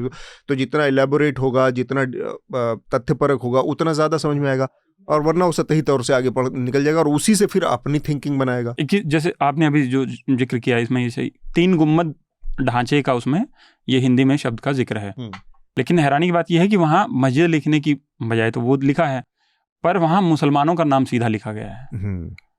तो आप ये भी कह सकते थे कि अन्य समुदाय के लोगों को आपत्ति थी। अगर आप उसको मस्जिद नहीं बुलाना चाहते, ढांचा बुलाना चाहते हैं, तो डॉग विसल जिसको कहते हैं, हाँ। आप किसी एक को वो टारगेट भी करना है आपको, और आधी अधूरी जानकारियां भी देनी है इसमें। एनसीईआरटी के मसले पर काफ़ी दिलचस्प और लंबी बातचीत हुई हमारी। हम अगले विषय की तरफ बढ़ेंगे, उससे पहले कुछ हमारे सब्सक्राइबर्स के लेटर्स हैं, उनको मैं पढ़ना चाहूँगा। तो जो पहला लेटर है वत्सल ने लिखा, एक्चुअली 2 हफ्तों के लेटर इकट्ठा हो गए हैं, तो कई सारे हैं, और वत्सल के इसमें से 2 लेटर हैं, तो मैं जल्दी जल्दी पढ़ देता हूँ। सबसे पहले पूरी न्यूज़ लॉन्ड्री टीम को इस चुनाव में उनके सराहनीय प्रयास के लिए धन्यवाद, और एक बिग डब्ल्यू का मतलब क्या हुआ भाई? बिग डब्ल्यू लिखा हुआ है। अब ये थोड़ा सा कुछ ऐसे जेंजी वाली लैंग्वेज है जो मेरी समझ से बाहर है। अतुल, मनीषा और श्रीनिवासन के काम को मैंने काफ़ी फॉलो किया, इसलिए एक विशेष शाउट आउट। ये पत्र एग्जिट पोल आने के ठीक पहले लिख रहा हूँ, जब तक अगली चर्चा रिकॉर्ड कर रहा हूँ नतीजे सामने होंगे। इस पूरे चुनाव में देश के शीर्ष नेताओं ने जिस प्रकार सभी मर्यादाएं भंग की और जिस प्रकार के नकारात्मक विषैला राजनीतिक डिस्कोर्स बनाया गया, वो हम सब ने देखा। कई मौक़ों पर एक तरह की बेबसी महसूस हुई जब संवैधानिक रूप से सशक्त इलेक्शन कमीशन ने किसी भी तरह की नैतिकता नहीं दिखाई और इन्हें खुली छूट दी। सवाल यह कि यदि ये वैमनस्य भरा कैंपेन सफल हुआ और नरेंद्र मोदी सरकार एक बार फिर से बड़ा जनमत मिला, तो ये देश के सामाजिक और राजनीतिक भविष्य के लिए इसमें क्या संदेश मिलता है? क्या एक बार फिर से एक बड़ा बहुमत मिलने को जनता के टैसिट अप्रूवल की तरह देखा जाए इस घटिया प्रकार की शब्दावली और राजनीति के लिए? तो अब तो ये बेसिकली चुनाव नतीजे आने से पहले का वत्सल का लेटर था, तो नतीजे आने के बाद काफ़ी स्थितियाँ बदली हैं और उस तरह का मैंडेट तो नहीं दिया है जनता ने थोड़ा सा करेक्शन किया है। पिछले 2 बार के मुकाबले इस बार के चुनाव में उसने उस तरह का मैंडेट नरेंद्र मोदी को नहीं दिया है। हेलो एनएल टीम, हाल ही में हुए चुनाव में के नतीजे और कांग्रेस का उत्तर भारत में एक तरीके से हुआ पुनः बदलाव मेरी समझ में इस बात को दिखाता है कि अब राहुल गांधी को एक रिलेक्टेंट और नकारा राजनेता समझना भाजपा और उनके समर्थकों के लिए बहुत भारी भूल साबित होगी। वैसे तो मेरा व्यक्तिगत रूप से हमेशा मानना रहा है कि राहुल को मीडिया और जनरल पॉलिटिकल डिस्कोर्स बेहद कम क्रेडिट देता रहा, किंतु अब यह स्पष्ट है कि एक नेता प्रतिपक्ष के रूप में देश को एक बड़े नेता के रूप में वो उभरने का मादा रखते हैं। 5 जून को ही प्रेस वार्ता, उसके ठीक बाद पीयूष गोयल की जवाबी प्रेस वार्ता करना यह दिखाता है कि अब विपक्ष का अगले 5 साल एक मजबूत स्थिति में रह सकता है। आपकी बात से बिल्कुल सहमत वत्सल। मजबूत विपक्ष हमारे लोकतंत्र के लिए भी ज़रूरी है, और बहुत मजबूत जो सरकार होती है, सत्ता पक्ष होता है, उसके नतीजे क्या हो सकते हैं वो हमने पिछले 10 सालों में देखा कि किस तरह से, या अतीत में भी हमने देखा जब बहुत ताकतवर सरकारें इंदिरा गांधी के रूप में रही तो किस तरह की उसके नुकसान हो सकते हैं। अगला पत्र है एनआरआई नॉन वोटर की तरफ से। मोदी जी को गठबंधन सरकार चलाते देख बहुत मज़ा आएगा। जो व्यक्ति किसी की नहीं सुनता उनको अब सुनना पड़ेगा। ऐसा है कि वो टायरेंट प्लेबुक नहीं फॉलो करेंगे और वो देश को कोई युद्ध में नहीं फंसाएंगे, ऐसी आशा करते हैं। अब की बार सब पार। अच्छा, अगला पत्र है विशाल ढांडे का। चर्चा में चुनावी नतीजों का विश्लेषण किया गया। थोड़ा उत्तर भारत केंद्रित बातचीत लगी। महाराष्ट्र पर ज़्यादा बात नहीं हुई, जहां जनता ने स्थानीय पार्टियों को तोड़ने वाले, लोकतंत्र का मजाक बनाने वाले भाजपाई पैतरों को नकार दिया। यहां सिविल सोसाइटी द्वारा चलाए गए निर्भय बनो जैसे कैंपेन की भी बड़ी भूमिका रही। इस चुनाव में यूट्यूबर पत्रकारों का भी काफ़ी प्रभाव रहा। लोगों को पता चल गया कि सरकार और कॉरपोरेट की मदद से चलने वाले टीवी न्यूज़ चैनल देखना समय की बर्बादी है। मैंने ऑफिस में काम करने वाले लोगों से भी कहा था कि थोड़ा न्यूज़ के लिए पे करो, खर्चा करो, तभी सही न्यूज़ मिलेगी। बिल्कुल सही बात है विशाल आपकी, और इसके लिए हमें थोड़ा सा मुझे खेद है कि हमने बातचीत में हालांकि हमने महाराष्ट्र पे बातचीत की थी, लेकिन एक अलग शो में जब नतीजे आ गए थे तब हमने लाइव में एक पूरा डिस्कशन महाराष्ट्र के ऊपर किया था, और हमारे साथ महाराष्ट्र से सीनियर जर्नलिस्ट भी जुड़े थे। उन्होंने काफ़ी विस्तार से हमें पूरी बातचीत बताई थी, पर हाँ, चर्चा में शायद हम उत्तर से इसको शामिल नहीं कर पाए, इसका हमें खेद है। सक्षम कपूर का अगला पत्र है। First of all, I am an observer of news and happening and a journalism student. I have interned with News Laundry and it was an enriching experience. Thanks for that. I thought that power might change hands, or the current government formation formula will change their shape after the delimitation exercise 2026. It is sure that the number of parliamentary constituencies will increase, and that will be a host of opportunity for all parties. What do you think will happen? P.S. I haven't heard anyone talk about it yet in the news media. तो ये जो पूरा का पूरा delimitation का मामला है, इसमें एक तरह की राजनीतिक एक विवाद भी छुपा हुआ है, जो कि दक्षिण और भारत के राज्यों के बंटवारे के रूप में देखा जा रहा है। डिलिमिटेशन के नंबर्स जब जनसंख्या के आधार पर तय होंगे तब दक्षिण के राज्यों का एक बहुत बड़ा, और मेरा व्यक्तिगत रूप से मानना है कि उनका एक बहुत वैलिड जेन्युइन कंसर्न है कि उत्तर भारत के राज्य जो तमाम इंडाइसेस हैं, ह्यूमन इंडेक्स, मानव विकास सूचकांक भारत सरकार के हैं, उनमें बहुत पीछे खड़े हैं। उत्तर प्रदेश, बिहार, मध्य प्रदेश, उड़ीसा, बंगाल, इन सब की का परफॉर्मेंस बहुत ख़राब है बनिस्बत दक्षिण के राज्यों के। और जनसंख्या के भी नियंत्रण, जैसे ह्यूमन इंडेक्सेस की जब हम बात करते हैं तो उसमें एक बहुत बड़ा चीज़ है कि आपने परिवार नियोजन के उपायों को किस तरह से अपनाया है। तो दक्षिण के राज्यों का परफॉर्मेंस बहुत बेहतर रहा है इस मामले में उत्तर भारत के राज्यों के मुकाबले। तो सिर्फ जनसंख्या अगर डिलिमिटेशन का क्राइटेरिया बनती है तो उत्तर भारत के राज्यों को एक एज मिलेगी, क्योंकि यहाँ पर सीटें बहुत ज़्यादा हो जाएंगी। तो इससे दक्षिण भारत के राज्यों का कहना है कि जो कोशिश, प्रगति उन्होंने बीते सालों में की है इस मामले में, अच्छी परफॉर्मेंस की सजा अच्छे, तो वो उनके लिए नकारात्मक रूप से इस्तेमाल होगी, उनको इसका खामियाजा भुगतना पड़े, ये बात ठीक नहीं है। हृदय, आप कुछ इसमें जोड़ना चाहेंगे? नहीं, मैं यही कह रहा था कि उनका तर्क ये है कि उनको अच्छी परफॉर्मेंस की सजा भुगतनी पड़ेगी, जो नहीं होना चाहिए। और दूसरी बात ये है कि इसमें जॉबरेज ने भी एक आर्टिकल लिखा है। उन्होंने कहा है कि अब सरकार को पहला काम ये करना चाहिए कि तुरंत ही उन्हें एक सेंसस जो अभी तक रुका हुआ है, जो 2021 में पूरा हो जाना चाहिए था, उसको करवाना चाहिए। और मैंने आर्टिकल पढ़ा नहीं है, मैंने सोशल मीडिया में सुना था, और ये भी कहा है कि 2030 तक ये डिलिमिटेशन को डिले करना चाहिए। तो इस कॉन्टेक्स्ट में अब चर्चा होनी शुरू हुई है और सरकार कितना सुनेगी ये बहुत महत्वपूर्ण है। लेकिन डिलिमिटेशन होने से पहले एक सेंसस होना और उसके तमाम आंकड़े आना, क्योंकि डेटा के मामले में हम बहुत कमजोर हैं, ये पिछले कुछ वक्त में साबित हुआ है, और लगातार डेटा की कमी जो है वो कई जो महत्वपूर्ण कदम उठाने में हमको अप्रभावी बना रही है। तो इस लिहाज से काफी महत्वपूर्ण है ये बात। ठीक बात है। विकास, आप कुछ जुड़ना चाहेंगे इसमें? जी, कुछ जो चिंताएं जाहिर की गई और जो बताया गया वो जायज़ हैं, लेकिन मुझे एक चीज़ जो इसमें लग रही है कि इस बार जिस तरीके से भारतीय जनता पार्टी का दक्षिण में प्रदर्शन रहा है, वहाँ से उनकी सीटें जुड़ी हैं, उत्तर भारत में कम हुई हैं। तो संभवतः जो पहले जो एक तरीके की थ्योरी दी जा रही थी कि वो इस तरीके से चुनाव होगा सीटों का और इस तरीके से बंटवारा होगा कि उनको फ़ायदा होगा, तो मुझे लगता है कि बीजेपी इस बारे में और सरकार जो है मौजूदा वो अब सोचेगी इस बारे में भी थोड़ा। ठीक बात है। राहुल भारद्वाज का अगला पत्र है। लंबे समय से सब्सक्राइबर हूं, पहली बार लिख रहा हूं, आशा हिंदी ठीक लिख पाऊंगा।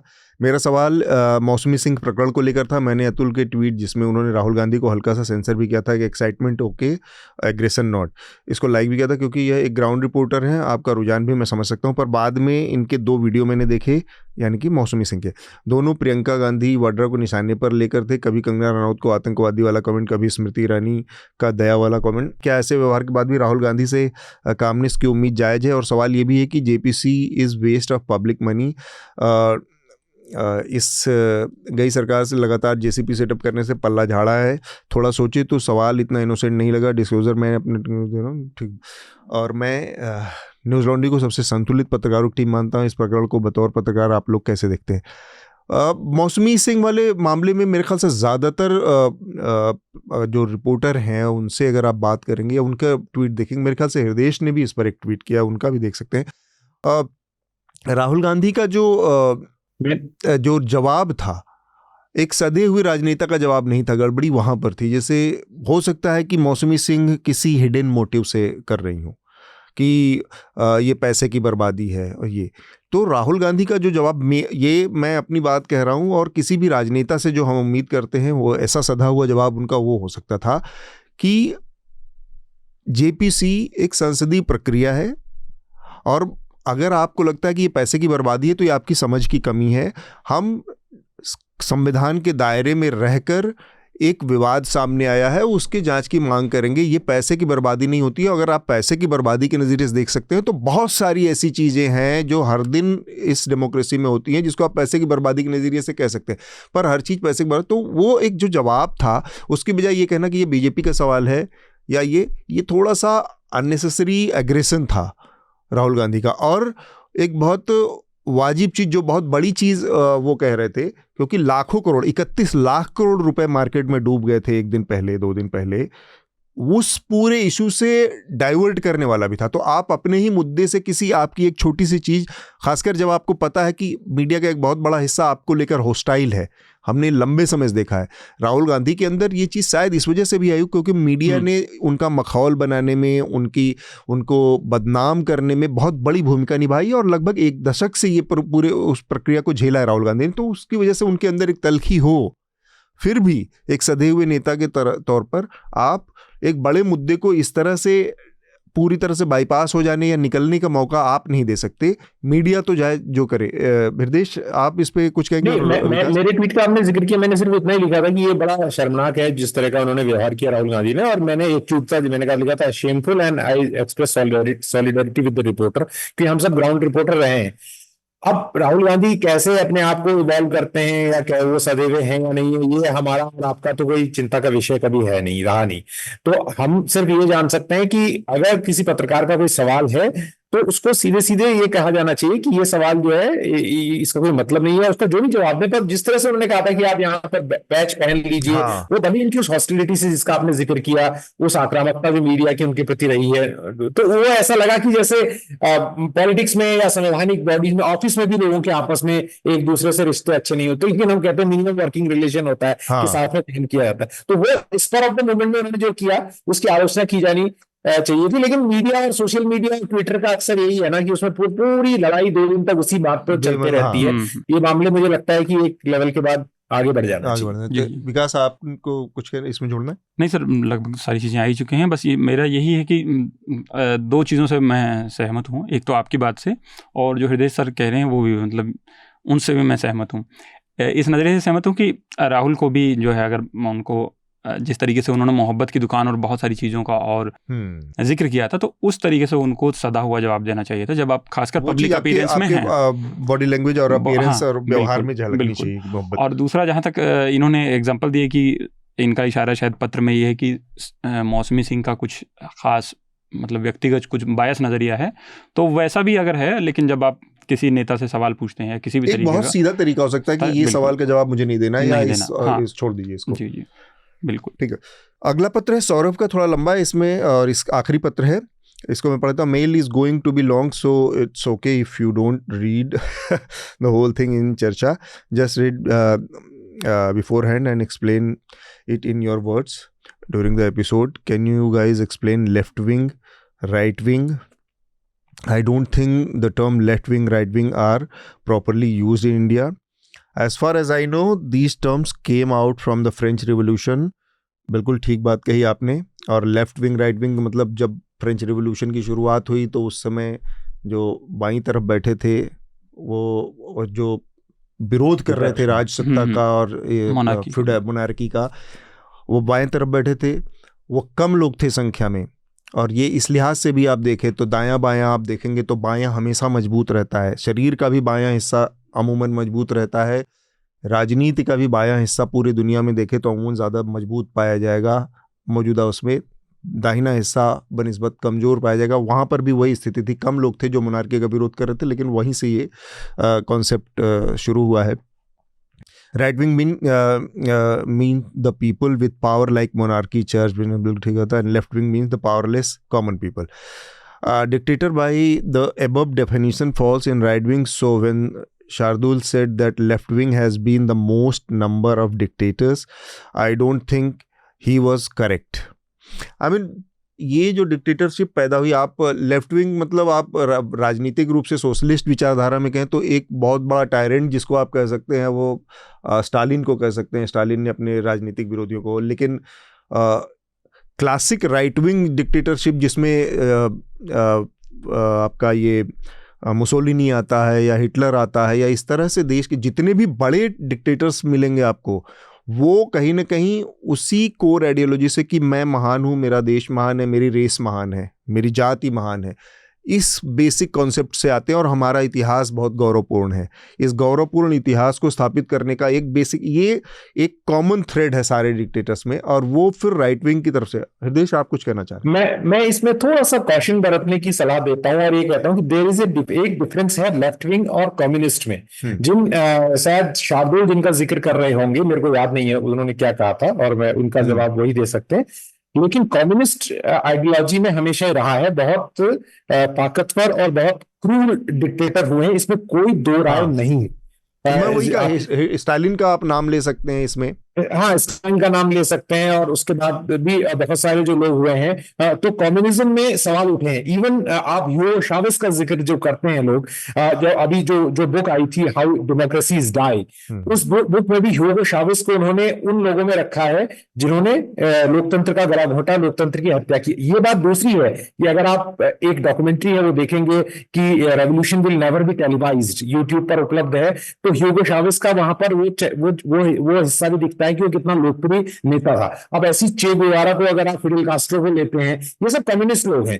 इन पे सवाल उठते रहे, लेकिन इनका जो दूसरा साइड है कि जिन लोगों ने इनका समर्थन किया, जो इनके पक्ष में थे, वो भी आम जनता से आए हुए लोग थे। तो ये एक बात है। लेकिन जब हम लेफ्ट की बात करते हैं, ये एक स्पेक्ट्रम है। अगर कम्युनिस्ट को, अल्ट्रा कम्युनिस्ट को, जैसे माओइस्ट हैं या बिल्कुल उनको आप सीपीआई माओइस्ट को, पीडब्ल्यूजी को एक और रख दें और उसके बाद फिर कम्युनिस्ट को लाएं, फिर सीपीएमएल को लाएं जो कि डेमोक्रेटिक पार्टी है, फिर सीपीआई को लाएं, फिर सीपीएम को लाएं, फिर सीपीआई को लाएं, होते होते आप कांग्रेस में पहुंचेंगे, फिर बीजेपी की ओर बढ़ना शुरू करेंगे और अंत में जाते जाते हिंदू युवा वाहिनी में कहीं जाके खत्म करेंगे। तो ये एक स्पेक्ट्रम है। तो लेफ्ट विंग एक बहुत बड़ा शब्द है और उसको सिर्फ कम्युनिस्ट तक लिमिटेड करना है, जो भी राम है इनका लिखने वाले अपने श्रोताओं कहना चाहता हूँ, उस तक सीमित नहीं किया जाना चाहिए। ठीक बात है। आखिरी इनकी एक लाइन है जो कि हृदय से, just wanted to ask Hriday Joshi sir, if there is any news portal to verify fundraisers. Recently, I saw the below mentioned fundraiser regarding Dehradun's Khalanga forest. I wanted to verify if it is legit or not before contributing. ये कोई एक link है Khalanga forest से related fundraiser का है, तो ये कितना सही है कितना गलत है इसके बारे में ये जानना चाह रहे हैं। मैं आपको अब इस बारे में बताना बड़ा मुश्किल है। कोई आदमी फंड रेज कर रहा है तो उसके बारे में डायरेक्टली पता किया जा सकता है कि वो क्या काम कर रहे हैं या नहीं कर रहे हैं। मैंने इस बारे में नहीं सुना है, नहीं पता है मुझे, और मुझे पता चलेगा तो हम अगर इनका ईमेल एड्रेस है तो उस पर जवाब दे सकते हैं। आई कैन ओनली ट्राई, मैं कोशिश कर सकते हैं। ठीक है, मैं आपको ये लिंक भेज देता हूँ, पर ये अजीब नाम है झटका.org, ये क्या है? खालंगा फॉरेस्ट के लिए fundraiser. Thank you for signing the petition to save 2000 trees from being axed in Dehradun Khalanga forest. ठीक है, देखते हैं इसको, तो मैं आपको भेज, आप चेक कर लीजिएगा एक बार, अगर कुछ होगा तो हम इसके बाद बात करेंगे सौरभ। ये अब तक थे आज के बहुत सारे लेटर्स। अब हम अपने अगले विषय की तरफ बढ़ते हैं। तो जो हमारा अगला विषय है उस पर हम आते हैं, और वो है मंडला, जो मध्य प्रदेश का एक शहर है। वहाँ पर एक बार फिर से एक तस्वीर वीडियो सामने आया जिसमें बहुत सारे लगभग 11 घरों को ढहा दिया गया बुलडोज़र से, ये कहते हुए कि ये, इसमें दो बातें कही गई। एक तो ये कहा गया कि ये अवैध ज़मीन पर बने थे जो कि सरकारी ज़मीन थी, पहला आरोप। दूसरा आरोप ये लगाया गया कि इन घरों में गौमांस पाया गया, हड्डियां पाई गई और बहुत सारे जिंदा प्रतिबंधित पशु पाए गए। ये दो बातें हैं। गिराने के लिए अगर अवैध ज़मीन थी तो उसी ज़मीन पर 16 और घर हैं जो कि जस के तस अभी बाकी हैं, और वो दूसरे समुदायों के घर हैं, इसलिए उन पर शायद कार्रवाई नहीं हुई है। मुसलमानों के घर हैं, कुरैशियों के घर हैं 11 जिनको गिरा दिया गया, ज़मींदोज़ कर दिया गया। अब ज़मीन पर अवैध कब्जा था, गौमांस था, ये दोनों बातें प्रशासन एक साथ कह रहा है, तो उसकी अपनी बात में कितने कॉन्ट्रडिक्शन, इस पर हमें। इसी की तरह से मिलती जुलती एक खबर उत्तर प्रदेश के अम्बेडकर नगर ज़िले से आई, जहाँ पर एक मस्जिद को डिमोलिश किया गया और बहुत सारे घरों को अवैध बताकर बुलडोजर ने आए। तो मैं सबसे पहले, प्रतीक हमारे साथ है, प्रतीक को से पहली जानकारी लेना चाह रहा हूं कि इस मुद्दे पर जो मंडला में हुआ है उसके क्या तथ्य, जो थोड़ी बहुत जानकारी हमारे पास आई है कि ये बात सच है कि वो चारागाह के तौर पर चिन्हित ज़मीन थी जिस पर ये घर बने हुए थे, लेकिन और दूसरी बात, गौमांस था या नहीं, ये सारी चीज़ें जब फॉरेंसिक लेबोरेटरी से कहीं से तय होकर आती, अभी तक वो जानकारी नहीं आई है। तो किस आधार पर प्रशासन ने ये तय कर लिया कि वो गौमांस था ही या प्रतिबंधित जीव का मांस ही था? ये सारी चीज़ें हैं जो सवाल खड़ा करती हैं, और उस पर जवाब देने के लिए प्रशासन की तरफ से, मध्य प्रदेश सरकार की तरफ से कोई वो नहीं आया है। इसका बहुत जो लार्जर एक दिक्कत वाली बात है, वो पूरे न्याय प्रक्रिया की इस देश में अंगूठे पर रखकर कोई कार्रवाई की जा रही है, और जिसमें सीधे सीधे बुलडोजर जैसी चीज़ें, कि जिसका कोई फिर बाद में रिपरकशन, उसका सुधारा नहीं जा सकता। जिस गलती को आप एक व्यक्ति का पूरा घरौंदा उजाड़ देते हैं, तब बाद में उसका क्या होगा? बाद में सपोज कोर्ट ने कोई फैसला दिया कि ये गलत बात थी या ये पूरी प्रक्रिया गलत, बिना जांच प्रक्रिया के आप क्या इस तरह की कार्रवाई कर सकते हैं? इस सब पर भी सवाल है। प्रतीक, सबसे पहले आपसे मैं जानना चाहूँगा क्या मसला रहा मंडला में? सर, ये मंडला के पास एक भैंसावाई गांव है, ये वहाँ का मामला है। और एक्चुअली इसकी शुरुआत ऐसे हुई थी कि ये 15 तारीख को ये बेसिकली ये डेमोलिशन हुआ है पूरा। तो उससे कुछ 3-4 दिन पहले वहाँ पे एक डिटोरी करके गांव है, तो वहाँ पे एक जो ये छोटा, वो आपे बोलते हैं ना जिसको, छोटा सा ट्रक रहता है, छोटा ट्रक, ऑटो कम ट्रक टाइप, तो उसमें वो एक बैल, मतलब जो भी था, उसको, जो पशु था उसको वो रस्सी से बांधा हुआ था, वो आगे चल रहा था, ये पीछे चल रहा था। अच्छा। तो वहाँ पे वो चाय वाले ने देखा, वहाँ पे उसने फिर वो उस चीज उनको रोका वोका, किधर लेके जा रहे हो ये सब। वहां से इसका एक्चुअल बवाल शुरू हुआ था। तो वो पता लगा उन लोगों से, जब जो गाड़ी के अंदर लोग थे तो उनसे बात की, तो पता लगा कि वो भैंसावाई गाँव के। उसके बाद फिर ये पहले हुआ इंसिडेंट, वहाँ के लोकल लोग इकट्ठे हो गए, फिर ये मैटर वहीं पे, मतलब कुछ हुआ नहीं आगे। उसके 4 दिन बाद वहां पे रेड पड़ती है पूरी, और फिर वो डेमोलिशन होता है। तो लेकिन डेमोलिशन होता है, उसके बाद जब पुलिस ने डेमोलिश किया तो वहां पे 16 घर ऐसे हैं जो पुलिस क्लेम कर रही है, जो गवर्नमेंट एडमिनिस्ट्रेशन क्लेम कर रहा है कि ये इलीगल मतलब ऑक्यूपेशन था बेसिकली। अच्छा। सरकारी जमीनों पे घर बनाए गए थे, लेकिन उन्होंने सिर्फ 11 घर ही तोड़े, बाकी 16 को छोड़ दिया। तो वहां की जो पुलिस लोकल पुलिस कहती है कि भाई जहाँ पे हमको बीफ मिला बेसिकली गौ मांस मिला, और यहाँ पे जो हड्डियां थी हैं जो भी है फ्रिजों में गौ मांस मिला, ऐसा बोला गया है। हाँ। तो वो घरों को हमने तोड़ा है, और जो बाकी हैं वहां पे हमें मिला नहीं, तो उनको हमने तोड़ा नहीं। लेकिन जो ये पुलिस का वर्जन है। जो एडमिनिस्ट्रेशन कहता है कि ऐसा कुछ नहीं था। जहाँ पे जो हमको इलीगल लगा हमने तोड़ दिया। जो रिमेनिंग हमने घर इसलिए तोड़े क्योंकि ईद का माहौल था, तो हम चाहते नहीं थे कि सेंटिमेंट, मतलब दोनों बातें उनकी कॉन्ट्रोडिक्टरी हैं बहुत इस मामले में। अब रही बात ये कि अब वो फैमिलीज, तो जो मतलब एक जन को अरेस्ट किया, बाकी लोग फरार हैं। अब फरार है, ये जो आपने बात बोली कि फॉरेंसिक वाली, हाँ। ये किसी को पता ही नहीं है कि मतलब वहाँ एक्चुअल में क्या था, कि वो बीफ था या वो मटन था या चिकन था या कुछ और था। हाँ। तो उसकी तो कोई जांच है नहीं। लेकिन मीडिया ने भी उसको, जो मतलब जनरली ऐसे मामलों में मध्य प्रदेश वैसे भी बुलडोजर के लिए बहुत ही ज्यादा बदनाम हो चुका है। मतलब यूपी में तो फिर भी शायद एक बार माफिया वाफिया का करते होंगे, एमपी में तो मतलब हमने पहले भी एक स्टोरी कवर की है लास्ट ईयर, जहां मतलब अगर 10 किलोमीटर दूर अगर कोई दंगा हुआ है, तो 10 किलोमीटर दूर जिसका घर है बेचारे का, मतलब उस दंगे से कुछ, वो गांव भी दूसरा है, तो उनके घर भी बुलडोजर से उड़ा दिए गए थे।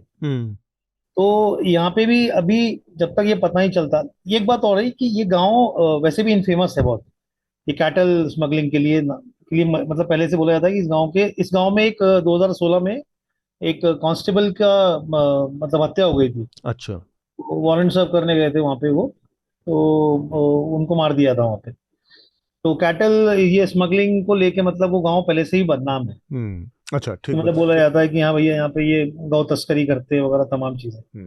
लेकिन अचानक से अभी ये जो जिस तरीके से मामला उठा है, अब ये बोल रहे हैं कि गाय का है, अभी कुछ उसकी जांच भी नहीं हुई है, कुछ हुआ है नहीं तो हुआ। इस मामले तो में वो एक अलग चीज़ है। मुख्यमंत्री के, मध्य प्रदेश के मुख्यमंत्री का भी कोई बयान आया है क्या? उन लोगों का क्या कहना है? वो मतलब जो सरकार का तो ये कहना है कि भाई इस तरीके का मतलब वो वैसे भी एमपी में तो वैसे भी जो गौ तस्करी को लेके बहुत स्ट्रिक्ट रूल्स हैं। वहाँ पे एक्चुअली इसको लेके उम्र कैद तक की सजा है एमपी हाँ। में। तो वो गवर्नमेंट का वही स्टेटमेंट है कि बिल्कुल जो अनुचित है, जो इस तरीके की, उन पर कड़ी कड़ी कार्रवाई हो। और इस बात पर कोई चर्चा नहीं हो रही है कि लोगों के घर गिरा दिए गए हैं बिना जांच पड़ताल के, ये नहीं होना चाहिए था, इसका खामियाजा या इसकी कुछ? उसमें गवर्नमेंट का एक ही स्टेटमेंट रहता है कि वो इलीगल, वो सरकारी जमीन पे थे। कल्पना? हाँ, मैं पढ़ रही थी ओवैसी जो है वो इस मुद्दे को उठाए हैं, और if I am not wrong Mohan Yadav और ओवैसी के बीच में कुछ बैंटर हुआ है इसको लेकर।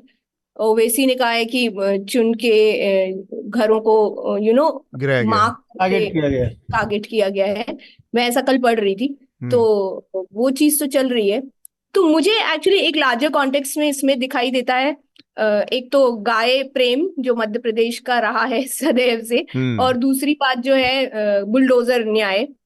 तो गाय को अगर लेकर जैसे एक चीज मैं पूछूं कल्पना आपसे कि गाय से और मनुष्य से, इन दोनों प्रेम में मध्य प्रदेश वालों को किससे ज्यादा प्रेम है? तो अगर मैं हरिशंकर परसाई की मानूं तो गाय आगे निकल जाएगी। गाय आगे निकल जाएगी।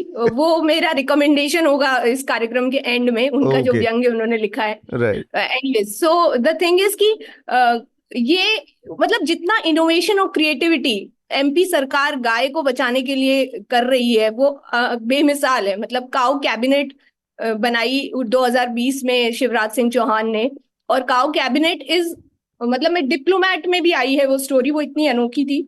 और उसमें मैं आपको बताती हूँ कि उन्होंने कैबिनेट में कौन कौन सी चीजों को शामिल किया है। 6 मिनिस्ट्रीज उसमें है, home, revenue, animal husbandry, agriculture, panchayat and forest. अच्छा। ये उस काउ कैबिनेट के भीतर हैं, और उसके अंदर किस तरीके से वो गाय का कल्याण होगा और किस तरह गाय को अभी जनवरी 2024 में ये तय किया गया कि गाय जो उनके जो शव मिलते हैं उसको रिस्पेक्टेबल तरीके से उनका दाह संस्कार किया जाए।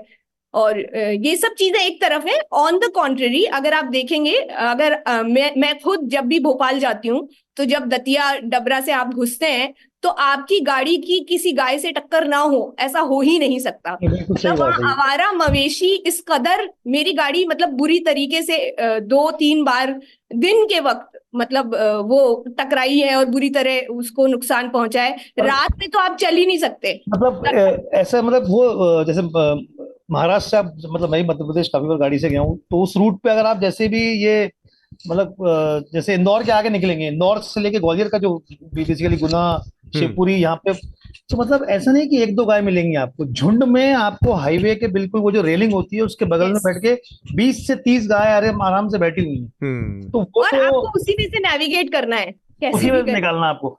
और एक्चुअली ये जो मतलब जैसे मध्य प्रदेश सरकार ने ये जो कैबिनेट बनाया है, आप मानोगे नहीं कि आप मध्य प्रदेश के जो किसान हैं, जब इतने मवेशी हो जाते हैं वहां पे, किसी के अगर खेत खुले हुए हैं, तो बीच में मतलब ग्वालियर चंबल का मैं आपको बता रहा हूँ कि ग्वालियर चंबल में ये स्थिति हो गई थी कि गांव वाले इतने नाराज हो गए थे, वो लोगों ने ट्रक्स बुलाए थे, ट्रक्स में वो गांव के मवेशी भरते थे और शहर के चौराहे पे जाके छोड़ देते थे और आ जाते थे, इतने परेशान हो गए थे वहां। तो अगर ये लोग इतने परेशान थे, ये चीजें तो आपको मौका देती हैं कि भाई आप अगर ये बेसिकली पॉलिसी डिसीजन है, ये पॉलिसी डिसीजन से पैदा हुई क्राइसिस है। अब आपके सामने दो मौके हैं, पिछले 5 महीने में 2 मौके मिले और दोनों मौकों पर आपने उसी विकल्प को चुना है 100% मत देके, जो इस पॉलिसी डिसीजन, जो इस त्रासदी के लिए जिम्मेदार है। तो हम कैसे माने कि आपके अंदर इसको लेकर परेशानी, दिक्कत या गुस्सा है या कुंठा है? कल्पना? तथ्य, again I would like to quote Parsai ji कि तथ्य और भावना दोनों में फर्क है। तथ्य तो तथ्य है, लेकिन भावनाएं अलग हैं, और वो सब अक्सर उनका कॉन्फ्लिक्ट होता है, लेकिन हम वही करते हैं जो हमसे। और toxic positivity, again as I said, वो भी है, बहुत सारी एलिमेंट्स हैं। लेकिन मैं आपको बताना चाहूंगी कि इसका एक सेंसस हुआ, एनिमल सेंसस, और मध्य प्रदेश में 2013 में जितने स्ट्रे कैटल्स थे, 2018 में उसमें ऑलमोस्ट 95% इंक्रीज हुआ है। मतलब 8,40,000 स्ट्रे कैटल्स, मतलब आवारा मसीहा कह रही हूँ, आवारा मवेशी जो है वो सड़कों पे घूम रहे हैं, जो कि 95% इंक्रीज है 2013 से। सो जो आयरनी, और जो कह लीजिए जो सरकार की जो नीयत है काउ कैबिनेट बनाने की, एट द सेम टाइम गाय बढ़ती जा रही हैं, और वो बहुत कुछ, और इधर जो चल रहा है बुलडोजर वाला, उसके जरिए गाय को न्याय दिलाने की जो कोशिश है, ये बहुत गडमड है सब कुछ। और मुझे नहीं पता कि अब शिवराज सिंह चौहान तो चले गए हैं, उनका काफी इसमें योगदान था गाय को लेकर, लेकिन मोहन यादव थोड़े एग्रेसिव हैं। उन्होंने, आपको याद होगा, आते ही अगले दिन कहा था कि मीट बैन का एक उन्होंने फरमान सुना दिया था। सो बहुत सारी चीजें हैं। मतलब मुझे, जब मैं ये खबर पढ़ती हूँ तो मुझे वो विडंबना बहुत खलती है। ये एक और बड़े सोशल स्ट्रक्चर में पैदा हुए क्राइसिस की तरफ भी इशारा करता है। जैसे आप कह रही हैं कि आते ही उन्होंने मीट बैन का अनाउंसमेंट कर दिया, घोषणा कर दी। और ऐसा ही हमने उत्तर प्रदेश में देखा था कि वहाँ पर उत्तर प्रदेश में योगी सरकार जब 2017 में पहली बार आई तो उसने सारे जितने भी कसाई थे उनके दुकानें बंद करवा दी और बूचड़खाने बंद करवा दिए थे। ये एक पूरे सोशल डायनामिक्स को डिस्ट्रॉय करने वाला कदम था, और उसका नतीजा ये दिखता है बार कि आपके पास आय के साधन खत्म हो जाते हैं, आपके पास रोजगार नहीं बचता। एक कम्युनिटी है जो, जिस तरह का हमारा हिंदुस्तान का स्ट्रक्चर है, उसमें बहुत सारी चीज़ें आपकी पैदाइश से जुड़ी होती हैं, आपका धंधा। तो एक पूरी कम्युनिटी के सामने आपने रोजी रोटी का संकट खड़ा कर दिया, वहाँ पर कोई विकल्प नहीं है। इवन इस वाले मामले में जिसका जिक्र हम लोग कर रहे हैं, मंडला के मामले में, उस इलाके में जिसके बारे में हमें प्रतीक ने बताया कि वो इलाका काफ़ी समय से इस चीज़ के लिए, कैटल स्मगलिंग और मीट के लिए बदनाम रहा है, उस इलाके में भी उन लोगों के पास कोई विकल्प नहीं है। कुछ साल पहले तक जो धंधे वैध रूप से वो कर सकते थे, जिसमें उनको कह सकते हैं कि उनकी प्रशिक्षण था, जिसमें उनकी महारत थी, वो धंधे बंद कर दिए आपने एक झटके में लाके कि मीट नहीं चलेगा, बूचड़खाने बंद होंगे, गाय के नाम पर कोई भी चीज़ आपको सीधे सीधे जेल में पहुंचा सकती है। तो अचानक से पॉलिसी लाना आपके लिए आसान होगा, अचानक से किसी के लिए नया धंधा चुनना शायद उतना आसान ना हो, जिसकी वजह से शायद लोग अवैध तरीके से कुछ धंधे करते हों। और ये एक पूरे इकोनॉमिक स्ट्रक्चर, पूरी अर्थव्यवस्था के चरमरा जाने का इशारा है। उस पर शायद कोई बात नहीं हो रही है, और एक बहुत बड़ी आबादी इसकी चपेट में है।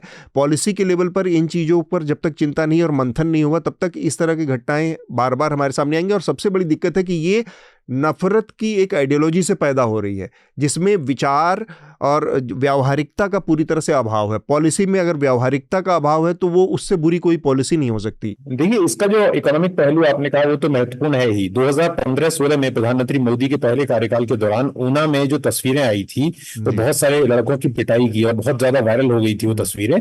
उसके बाद मार्च निकाला था जिग्नेश मेवानी ने, आपको याद होगा, जो अहमदाबाद से लेकर ऊना तक उनका मार्च था। तो उस कॉन्टेक्स्ट में मैं सीधे ऊना गया था उसे कवर करने के लिए, क्योंकि उसका जो कल्मिनेशन था, उस मार्च की जो समाप्ति थी वो 15 अगस्त को हुई थी। यहां से प्रधानमंत्री बोल रहे थे, मीडिया ने उसे दिखाया था, लेकिन वहां मार्च के बाद जो सम्मेलन हुआ था उसके बारे में ज्यादा चर्चा नहीं हुई थी। तो वहां कई दिनों तक मैंने जाकर देखा और उसे फिल्म किया था, इसको स्टोरी के बनाई थी, वो ये कि लाशें गायों की पड़ी रही, क्योंकि गाय जब मर गई तो उन्होंने कहा भैया मरने के बाद तो आप गाय हमें दे देते हो, तो अब हम उसको करेंगे ही नहीं इस काम को। तो क्योंकि मरने के बाद भी गाय का बड़ा उपयोग है और उससे कई सारी उसकी जो शरीर के जो हिस्से हैं उनसे इकोनॉमी का ऊना वाली घटना ही इसी चीज से केंद्रित थी ना, कि एक मरी हुई गाय की खाल उतारते हुए लोगों को पकड़कर पीटा गया, तो उन्होंने कहा कि हम मरी हुई गाय भी नहीं उठाएंगे। मेरे को याद नहीं आता, वहां आदिवासी इलाकों में उन्होंने एक नारा दिया था, उन्होंने कहा था कि गाय का दूध तो आपका है, लेकिन उसके जो मतलब मरने के बाद जो शरीर के हिस्से हैं उसके लिए उन्होंने एक्सप्लेटिव यूज किया था, वो हमारे हैं ऐसा नहीं चलेगा कि अगर गाय मरने के बाद स्किन करने के लिए आप हमें देते हो तो उसके बाद उससे पहले अगर कोई घटना होती है तो उस पर आप इस तरह का व्यवहार हमारे साथ नहीं कर सकते। ये तो हिस्सा है, लेकिन इसमें ये हम कहीं पर भी नहीं कह रहे हैं, मैं बाकी पैनलिस्ट की ओर से भी इस बात को कह सकता हूं कि कानून जो है उसका उल्लंघन करने की बात हम यहाँ उकसावा नहीं कर रहे हैं। मैं जो जिस बात को लेके आना चाहता हूं कि जाति से बटे हुए समाज में हिंदुओं को एकजुट करने का गाय जो है उसके चारों ओर राजनीति होती रही है। ज्ञानेंद्र पांडे का जो आर्टिकल है, मैं उस हिस्टोरियन का सही नाम ले रहा हूं, ज्ञानेंद्र पांडे, तो उनका रैलिंग राउंड द काउ जो मिल जाएगा इंटरनेट में, उन्होंने लिखा था। और 1870 और 80 के आसपास आर्य समाजियों ने जो है इस बात को काउ मूवमेंट को बढ़ावा दिया था, इस बुराई को रोकने के लिए, ये मानते हुए कि गोहत्या नहीं होनी चाहिए। और 1893 के आसपास इसके अगेंस्ट लोगों की जो पिटाई है, उनके खिलाफ हिंसा है, उसको जस्टिफाई तक किया जाने लगा और उसको छूट दी जाने लगी। इस तरह की घटनाएं शुरू हुई। उसके बाद महात्मा गांधी ने कहा, जब महात्मा गांधी भारत के राजनीतिक परिदृश्य में आए तो उन्होंने हिंदू और मुसलमान दोनों को साथ लाने के लिए उनके कई सारे नारे थे। इनमें थे, एक वो कहते थे कि हिंदू मुसलमान की जय, दोनों ही कम्युनिटी एक साथ बोले। और हिंदुओं से उन्होंने अपील की थी कि अगर मुसलमानों से अपील की थी कि आप जो है गाय खाना अगर आपके भाइयों को, हिंदू भाइयों को बुरा लगता है तो न करें। तो इस चीज पर चर्चा करने का एक गांधी का तरीका था, एक तरीका ये है। और मुझे लगता है हिंदुस्तान में जो बीफ खाते हैं वो बहुत सारे हिंदू भी खाते हैं, बहुत सारे राज्यों में खाया जाता है, और बहुत सारे मुसलमान ही जो नहीं खाते, वो मीट भी नहीं खाते, ऐसे भी लोग हैं, ऐसी भी। तो इस तरह की अगर हम चीजों को बताएं, और जैसे व्यंग बताया जा रहा था हरिशंकर परसाई का, तो वो जो साहित्य की चर्चा है, पढ़ाई की चर्चा है, जो इससे पहले हमने किया, उस चीज को वाइब्रेंसी में अगर हम डेवलप करते हैं तो अगर इस चीज को रोका जा सकता है। लेकिन सरकार जब बुलडोजर लेकर पहुंच जाती है और चुनाव के दौरान लोग किसी मुख्यमंत्री को बुलडोजर बाबा कह के बोलने लगते हैं लाइव टेलीविजन में, और उसको बुलडोजर पर खड़े होकर पीस टू कैमरा करने लगते हैं, तो उससे पता चलता है कि we are gone too far down the line. हम लोग बहुत ज्यादा संविधान की तो कोई परवाह ही नहीं कर रहे हैं। गाय को मारना अगर कानून है तो संविधान के खिलाफ है, लेकिन किसी के घर को गिराना भी संविधान में नहीं लिखा है, एक ड्यू प्रोसेस को फॉलो करना है। और ये बात जो सार्वजनिक स्तर पर बोल रहे हैं पत्रकार, लेखक, उनकी जिम्मेदारी और ज्यादा हो जाती है। बिल्कुल। प्रतीक, आप जाने वाले हैं, आपको जाना है, थोड़ा सा आप आखिरी बात कुछ कह रहे थे, उसको पूरा करके फिर आप जा सकते हैं। हाँ सर, मैं ये बोल रहा था कि मतलब वो ऐसा एक माहौल ऐसा क्रिएट हो गया कि जैसे जो भी कैटल स्मगलिंग है या स्लॉटरिंग भी है, तो इसमें ऐसा नहीं है कि सिर्फ मुस्लिम ही इन्वॉल्व हैं, और भी कम्युनिटी के लोग इसमें इन्वॉल्व रहते हैं। लेकिन जब बात जैसे मुसलमान आ जाता है उसमें, तो वो फिर बुलडोजर वाली बात पहुंच जाती है। अदरवाइज ना ही बुलडोजर जाते हैं, ना ही कुछ जाते हैं। एक स्टेटमेंट देना चाहती है गवर्नमेंट कि हाँ हम ये, तो मतलब कार्रवाइयों में जो प्रशासन है, जो सरकार है, जो सत्ता है, उसका रवैया दोहरा है। हाँ बिल्कुल, मतलब उसमें भी वो मतलब रिलीजन वाला पूरा एंगल आगे आ जाता है। मतलब उनको इससे मतलब नहीं है कि रोड पे गैया मर रही बेचारी, मतलब ट्रक उड़ा के जा रहा है या उसको क्या कर रहा है, या वो उसकी लाश पड़ी है, भूखी मर रही है, वो पन्नी खा रही है, उससे कोई उसको मतलब नहीं है। उनको मतलब आ जाता है जब बस मुसलमान दिख गया तो बस उसमें आ गया ये। हाँ, तो ये बगौत्या हो गई। ठीक बात है। कल्पना, आप कुछ कहना चाह रही हैं? हाँ, मैं ये कह रही थी, also there is a lot of confusion जो ये जब कार्रवाई करते हैं ना ये लोग, तो इन पे भी मुझे थोड़ी दया आती है, क्योंकि अगर आप रिपोर्ट पढ़ेंगे तो जो एसपी है वो कलेक्टर कह रही है कि नहीं हम पहले से ही नोटिस दिए हुए थे, इनका तो घर डहाना ही था, इलीगल था, मैं इंडियन एक्सप्रेस में मैंने पढ़ा ये। और जो एसपी है वो कह रहे हैं कि नहीं ये तो रेवेन्यू डिपार्टमेंट तय करता है and this action is taken, ये कार्रवाई की गई है बिकॉज इनके घर से गोमांस मिला है। तो जिसे कहते हैं ना एक अफरा तफरी की एक ऐसे कुछ मिला है और हमको करना है, तो वो जब आप उस रिपोर्ट को पढ़ रहे हैं तो वो कॉन्ट्रडिक्शन आपको दो अफसरों के ही बयानों में, कलेक्टर कुछ कह रही है और एसपी कुछ कह रहा है, वो काफी इंटरेस्टिंग दिखता है, मतलब पूरे इस केस को समझने के लिए। मतलब मध्य प्रदेश में जो बुलडोजर का जो पिछले हम समय सालों में देखा है, जो जब से शुरू हुआ, पहले तो नहीं था। तो जब वो हुआ तो उसके बाद मतलब प्रधानमंत्री आवास योजना के तहत जो घर मिले हैं वो तक उड़ा दिए उन्होंने। तो अब उससे ज्यादा क्या उसमें, मतलब उसमें कोई वो एक्सप्लेनेशन या उसको जस्टिफाई करने की उनको जरूरत नहीं है। उनको लगता है कि ये घर तोड़ना है तो वो तोड़ देंगे, भले ही वो 20 किलोमीटर दूर मतलब दंगा हुआ वहां से 20 किलोमीटर दूर हो, या वहां पे कुछ ऐसा कांड हुआ या नहीं हुआ, उनका मन करता है तो वो तोड़ देते हैं, नहीं मन करता तो नहीं। मतलब बहुत ही आर्बिट्रेरी मनमाना तरीका है। बहुत बहुत। रविकांत, आप इस मसले पर बहुत देर से आपने सुना सबको, आप अपनी बात रखें। मैं फिर से, मेरा अप्रोच एक ही रहेगा, विच इज लाइक थोड़ा ये मुझे लगता है, और क्योंकि मेरा थोड़ा बैकग्राउंड कम्युनिकेशंस में है, और जी। मुझे लगता है कि जब हम किसी भी विषय के ऊपर चर्चा करते हैं, उस चर्चा का जो बेसिक एजेंडा है, आई थिंक मीडिया डिस्कोर्स में एक बहुत बड़ा लिमिटेशन है कि only see it from a very political lens. Political तो मुद्दा है ही, वी नो दिस। हाँ। 2024 है, पिछले 10 साल से हम यही बात कर रहे हैं। लाइक इसमें कोई नया नहीं है कि ये आरएसएस का एजेंडा है, बीजेपी का एजेंडा है, फलाना। आई थिंक जो कल्पना ने कहा, जो प्रतीक भी कह रहे थे, I think somewhere it has to be seen as a एक तरीके का स्ट्रक्चरल प्रॉब्लम खड़ा हो चुका है, जहां रूल ऑफ लॉ जो है हैज बीन टोटली डिसमेंटल्ड।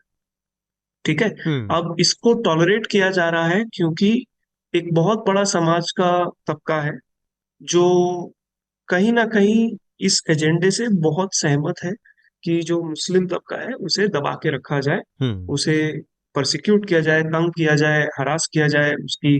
और एक तरीके से आप देखें कि ये एक कास्टिस्ट समाज का मेथड ऑफ एक्सक्लूजन यही है। ठीक बात। आपके साथ खाना, रहना, आपकी नौकरी, हर चीज में एक उन्होंने सेपरेशन लाने की कोशिश की है, और ये बहुत एक लेवल तक सक्सेसफुल हो भी गया है। लेकिन ये जो अभी जैसे बोल रहे हैं किसी का भी घर तोड़ देंगे, कोई कर देंगे, जैसे कल्पना भी बोल रही थी कि वो जो वहां के जो जो एडमिनिस्ट्रेशन है उनको अब ऐसे कांड हो गया, अब वो दौड़ रहे हैं कि इसको कैसे हम जस्टिफाई करें, कैसे ये करें। एक्चुअली जो पिछले 10 साल में हमने स्पेशली देखा है, इंडिया में हमेशा से कल्चर था, बट 10-12 साल से हम ज्यादा देख रहे हैं, एक low level grassroot political entrepreneur तैयार हो गया है। आप उसको पॉलिटिकल एंटरप्रेन्योर ही बोल सकते हैं। वो लोकल कोई एक थोड़ा सा गुंडागर्दी में है, उसको थोड़ा अपना नाम बनाना है, दबदबा बनाना है। एंड आप एक कॉम्पिटिटिव पॉलिटिकल इन्वायरमेंट में अपना दबदबा कैसे बनाओगे? By doing something extreme, right? तो एक अजीब सी कंपटीशन, पॉलिटिकल कंपटीशन है, जब एक विच इज कौन सबसे ज्यादा एक्सट्रीम बन सकता है, राइट? तो ये एक रेस इसने शुरू कर दी है। लाइक बुलडोजर एक बार इंट्रोड्यूस किया, अब वो टेम्पलेट बन गया है। हाँ, राइट? तो एक एक करके अब वो एक्सट्रीमनेस जो है वो टेम्पलेट बनता जाएगा, आप इसको डीएस्केलेट नहीं कर सकते। और ये एक बहुत बड़ा प्रॉब्लम है, because this is how societies become lawless. ये हिंदू मुस्लिम से बड़ा मुद्दा है, मतलब मुसलमान समाज के लिए तो मतलब देयर इज नथिंग न्यू हम इस पे बोल सकते हैं, वो तो हमको मालूम है, वो तो हो रहा है, दिख रहा है, हो रहा है। पहली बार जब काउ लिंचिंग हुई थी, आई थिंक अखलाक का जो हुआ था, केस आया था, हाँ। तब वो शॉकिंग था कि लाइक ये कैसे हो गया है। फिर वो टेम्पलेट बन गया, और इस कदर टेम्पलेट नॉर्मलाइज हो गया कि अब इसके ऊपर लाइक अब इस पे रिपोर्ट जो आती है मीडिया में, अगर आप देखेंगे पिछले 6 महीने में 50 केस है, अब वो कलेक्टिवाइज हो गए, अब वो इंडिविजुअल स्टोरी नहीं रही। तो आई थिंक एक लॉ एंड ऑर्डर के लेंस से भी अगर हम इसको देखें, द ब्रेकडाउन ऑफ मशीनरी हो गया है। जो आपका एडमिनिस्ट्रेशन है वो इस कदर इस तरीके से हेल्पलेस हो चुका है कि मतलब ये बहुत डेंजरस साइन है। और Muslims are a very are not a very small section of society. ठीक बात। आप इस कदर आप एक समाज को आप आइसोलेट करे जा रहे हो, और ये इस टाइप के हाँ, इंसिडेंट्स। और लगातार अदर। अगेन एक चीज तो है नहीं, कलेक्टिवली है ना। आप एक तरफ में काउ लिंचिंग का देख रहे हैं केस, दूसरी तरफ बोल रहा है उनसे सब्जी मत खरीदो, फल मत खरीदो। वो बड़ौदा में वो बिल्डिंग कॉम्प्लेक्स में रहने गई, वो बेचारे उसको नहीं बोल रहे रहने नहीं, देना इसको है। यहाँ से निकाल दो। तो आप ऑप्शन क्या छोड़ रहे हो एक उनके समाज वोटर, में? मुस्लिम वोटर के पोलिंग बूथ पे वोट लाठी चार्ज कर दो। वोट, हाँ, लाठी चार्ज कर मतलब रहे ये हो सारी। आप वो हैदराबाद में यहाँ पर वो जो कैंडिडेट थी वो बुरखा में देख रही है कि आप कौन हो, नहीं आए हो वोट देने। तो आप ऑप्शन क्या छोड़ रहे हो फिर? Right, and this is a serious question for a democracy.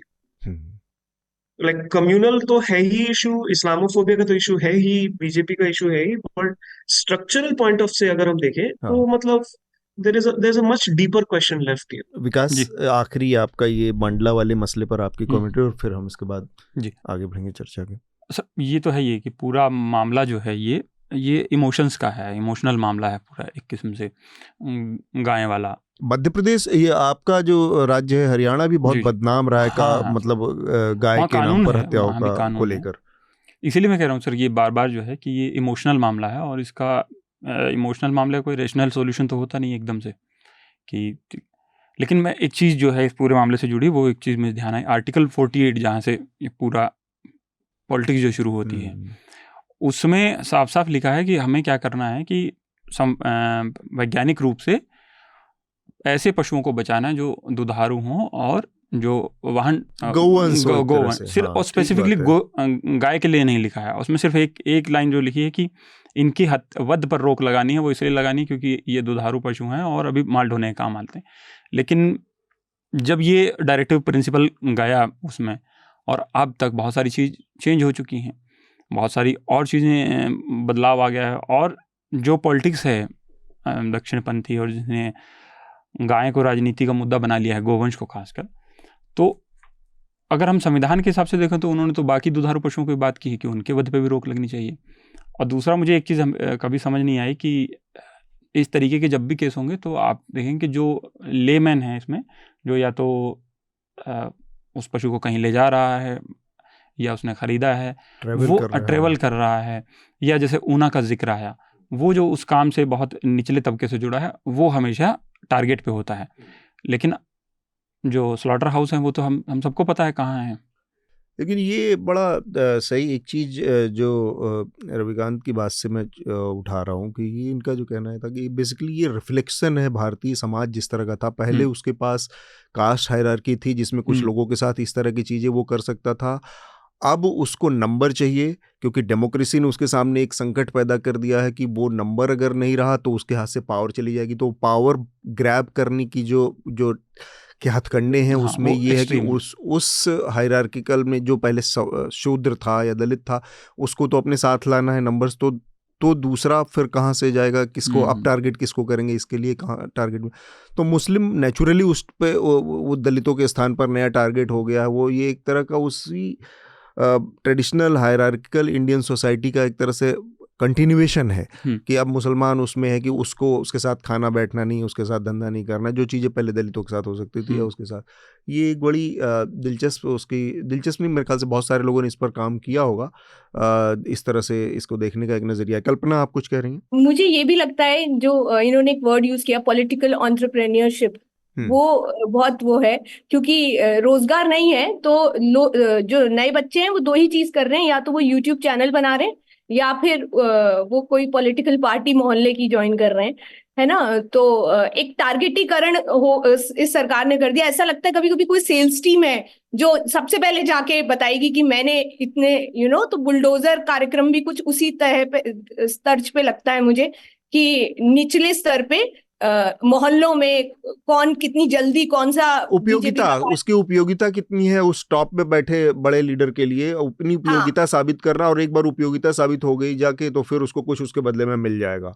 Exactly. तो और वो जो कंफ्यूजन क्रिएट होता है, क्योंकि न्यूज लॉन्ड्री ने एक खबर की थी और वो खबर मैंने भी की थी, भोपाल में ही गोविंदपुरा के एक इलाके में एक मुस्लिम परिवार का घर ढहा दिया गया था। मैं वहां गई थी और मैंने एक्चुअली में देखा कि वो दरअसल बहुत ही पर्सनल मामला था, मतलब एक मोहल्ले की तू मैं होती है ना, वो था वो।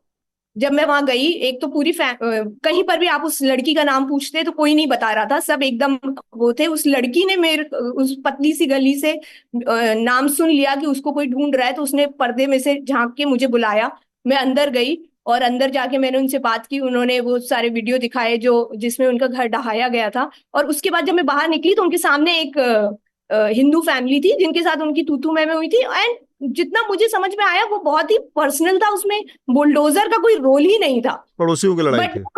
हाँ, पर वो घर ढहा दिया गया था, देयर वाज नो रीजन, और कुछ उनके पास वो नहीं था। बट वो निश्चित तौर पे एक एक, I don't want to use this word, but एक छुटभइये नेता का किया हुआ था, जिसको वो सामने परिवार वाला जानता होगा उसको।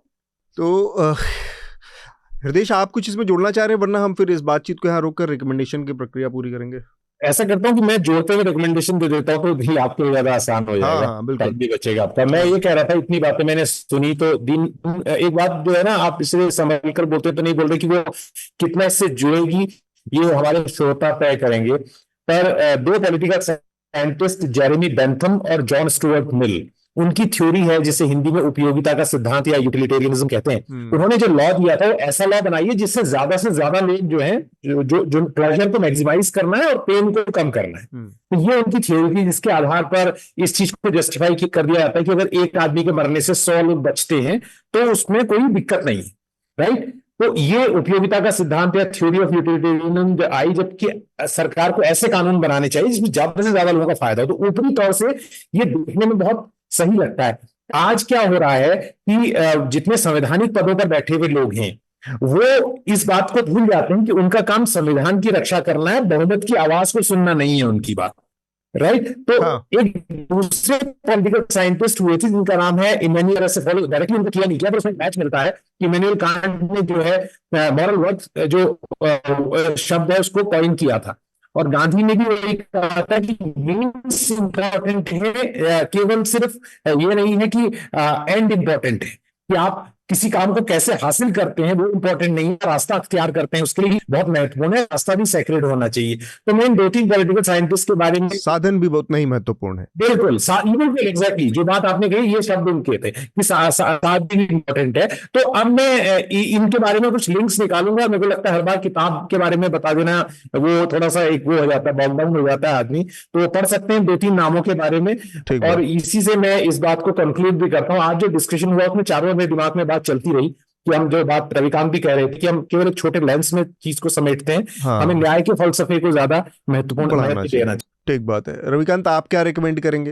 हमारी, क्योंकि आज की चर्चा बहुत हद तक एजुकेशन और एनसीईआरटी और एग्जाम से रिलेटेड थी, तो मैंने सोचा उससे रिलेटेड एक मैं सजेशन दूं।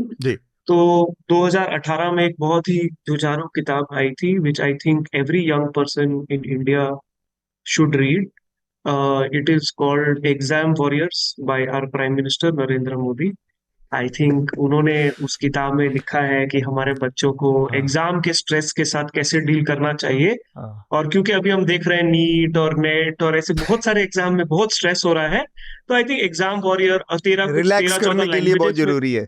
हाँ, वो हमारे प्रधानमंत्री विजनरी थे, तो उनको मालूम था कि 5-6 साल बाद जाकर ऐसा क्राइसिस होगा, तो उन्होंने पहले ही लिख डाली है वो किताब, और 12-13 लैंग्वेजेस में ट्रांसलेटेड भी है, तो आप पढ़ सकते हैं उसको। ठीक बात। तो आई थिंक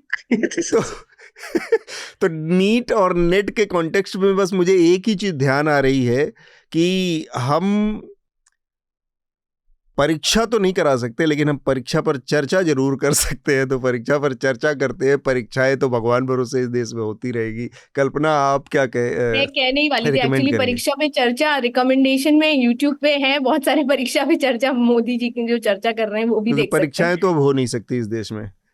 एक्चुअली तो एक तो मैं ऑफ कोर्स हरिशंकर परसाई का गोभक्त से भेंट बहुत ही छोटा सा निबंध है, हाँ और उसको जरूर पढ़ लेना चाहिए, मतलब जन जन तक पहुंचाना चाहिए उस निबंध को। निबंध भी नहीं है, वो एक कॉन्वर्सेशन है एक दो लोगों के बीच। एक दूसरा गौभक्त का।